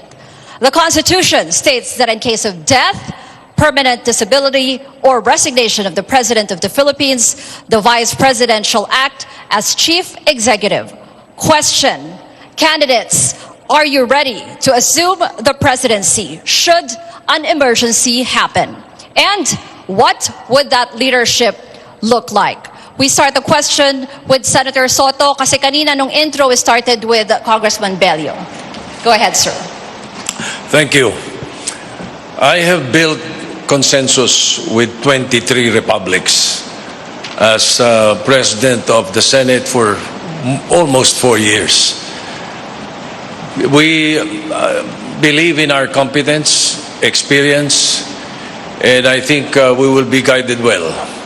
Not only by the good Lord, but of course, the experience that they've built within 30 years. Meron po kaming qualities na pinag-uusapan ni Senator Lacson na dala-dala namin dito sa eleksyon na ito. 3 K. Katapatan, kakayahan, katapangan. With this, I believe we will lead by example. Thank you. Carlos Serapio, it's your turn. By God's grace, I submit that I will be ready to assume the presidency should the occasion arise. I have thought a lot about presenting myself as a candidate in this coming election. I discerned, I reflected, I prayed. And I came to the conclusion that the 50 years of experience that I had been blessed to be part of the advocacy work of the just ordering of society will serve me in good stead. Should, again, I will be called to perform the duties of President. One can only do so with strength and courage if he depends on the source of all power. And that to me is the spirit of reason and the source of all reason, the source of all life, and that is God. So again, with the blessing of God, I think I am ready, willing, and able to be president of this country. Amen. Senator Kiko Pangilinan. Nung tinanggap ko yung hiling ng ating Vice President na si Lenny na maging Vice Presidential candidate niya, ako ay napaluha at nakita ng ating mga kababayan. Ang isang dahilan ay dahil nakita ko ang mabigat na tungkulin ng isang magiging Vice President at mabigat na mga problema ng ating bansa. Tinanggap ko yun dahil alam ko kung mahirap ang aming dadaanang kampanya, mas mahirap ang naging dinadaanan ng marami nating mga kabayan na matayan, walang trabaho, ginugutom. Sa pagkakataong yon, titiyakin natin, uunahin natin yung mga nasa laylayan, yung mga mahihirap nating mga kababayan. Bata pa lang akong abogado, ako na ay nagbibigay ng libreng serbisyong legal sa ating mga kababayan. Biko nga, isang bilaong biko ang bayad sa akin ng mga manggagawa. Hanggang sa ngayon, mga magsasaka at mangingisda ang ating ipinaglalaban dahil sila ang kapos. Hindi makatarungan na kung sino pa ang nagpapakain sa atin, sila ang gutom. Hindi katanggap-tanggap na ang isang tatangmeg na nakilala ko, 87 years old, nagsasaka pa, baon pa sa utang. That is an injustice that is not acceptable, and that's the kind of leadership that they can rely on us and Vice President Leni Robredo. Uunahin yung mga kapos. Maraming salamat. Dr. Willie Ong, handa po ba kayong humalili bilang presidente and what would that leadership look like? Salamat, Ruth. Ako po ay isang doktor, internist, and cardiologist. Mahirap po maging cardiologist eh. Kami ang tumitingin sa code blue. Pag may namatay, pag may nagloko yung puso ng pasyente, we have to decide in 10 seconds, ito ba ang gamot? Ito, isang pagkakamali ko, pwede siya mabuhay o mamatay. Yun stressful, pero sanay ako sa ganon. Dito sa gobyerno, marami kang advisor, pwede ka pa maghintay ng 1 linggo bago mag-decide. So tuloy-tuloy yung polisiya na plano ng aming program ni Mayor Isko. Meron kaming Bilis Kilos, 10-point program. Madalas for the past 4 months, ito po yung ginagawa namin. So tutuloy lang po natin to. Ako po ay isang doktor, 27 years, libre ang serbisyo sa ating kababayan. Alam niyo, wala akong kaaway dito. Pwede naman tumakbo sa politika, walang kaaway. At sabihin ko na lang po, wala po akong campaign funds. Hindi ako tumatanggap sa kahit sinong negosyante. Kung tsatsamba tayo maging presidente, makaka-decide ako ng napakaganda. Kung ano yung mga decision nyo sa West Philippine Sea, sa mining, yun ang magiging decision ko. Kasi walang humahawak sa akin. Kaya ko tumakbo, Facebook lang, at sa tulong at pagmamahal ninyo. Dito ako magsaserve kung saan nyo po kayo ilalagay. Maraming salamat po. Mahal na mahal ko po kayo. God bless po sa ating lahat. Next, we have Mr. Manny Lopez. Ako lang po ang kandidato para Vice Presidente na walang ka-official tandem na presidente. But I will fully commit to support the best, most qualified, and committed presidential candidate who will serve the interest and welfare of our people. I was tasked by the Labour Party leadership to seek the vice presidency in our collective effort to help rebuild the economy, address this unprecedented crisis, come up with proper solutions that will effect real change and reform, build a strong, just, and a progressive nation to help make lives better for our long-suffering people. Ako po bilang isang ekonomista at management professional, we came up with a 10-point socio-economic development and political reform agenda to help uplift the lives of our people. And bilang vice presidential candidate ng Labour Party, ako po ay handa na maglingkod sa ating sambayanan upang maitawid natin itong ating mga suliranin na haharapin sa mga darating na panahon. Salamat po. Rizalito David, are you ready to assume the presidency should an emergency happen, and what would that leadership look like? We are destined to greatness. Yan po ang pangarap ng Diyos para sa atin, subalit hindi nangyayari dahil may mga tao na pinipigilan na mangyari ang mga bagay na yan. Ako po ay pinanganak sa Tondo, doon lumaki, nag-aral sa pamantasan ng Pilipinas sa Los Baños. Nagtrabaho po ako na matagal sa Senado. Kasabayan ko pa nga po itong dalawa sa ating mga senador. Ang diferensya, hindi ako senador, sila senador, ako staff, pero mas marami kaming ginagawa. Yung preparasyon ko po ay narariyan. No? Hinihintay lang po ang pagkakataon. Kung yan po ay babagsak sa akin, tatanggapin ko po ng buong lugod at isasagawa ang mga bagay na dapat gawin para sa ating bayan. Katulad ng aking nasabi, we are destined to greatness. And we only need leaders to do this for us. Well, together with the people and share this vision. Kailangan natin ng malinaw na direksyon. At ano ba ang vision ng leader na yon? Malinaw na po sa akin yan. Naisulat ko na po yan doon sa aking tinatawag na rebuild. At pinakita ko pa nga po kanina doon sa mga staff ng CNN kung ano itong sinulat ko na ito. Ako po'y nakahanda para sa ganyang pagkakataon. Marami pong salamat. Walden Bello. Thank you very much, and thank you very much to CNN for this opportunity. Yes, I'll be ready to assume, but I really wanted to air some of my problems. You know, Sara Duterte is not here. They were watching us, you know, fighting one another, and she was not here to reveal her program because she has no program for the people. All she has is this mandatory military bill that would add 2 more years sa ating mga kababayan. 18-year-olds, they're trying to get out. No? I mean, we need Sara Duterte and Marcos to come and reveal themselves to the people. No? And that is why I don't like dumping on Senator Soto or Senator Pangilinan. No? I mean, really, you know, I think the main problem that we face is the Marcos Duterte tandem. No? And I think that they just spat on the face of the Filipino people, telling them, yeah, you're not worth my giving you our programs because they have fucking no programs. Okay? So let me just end with that. You know, if I don't care what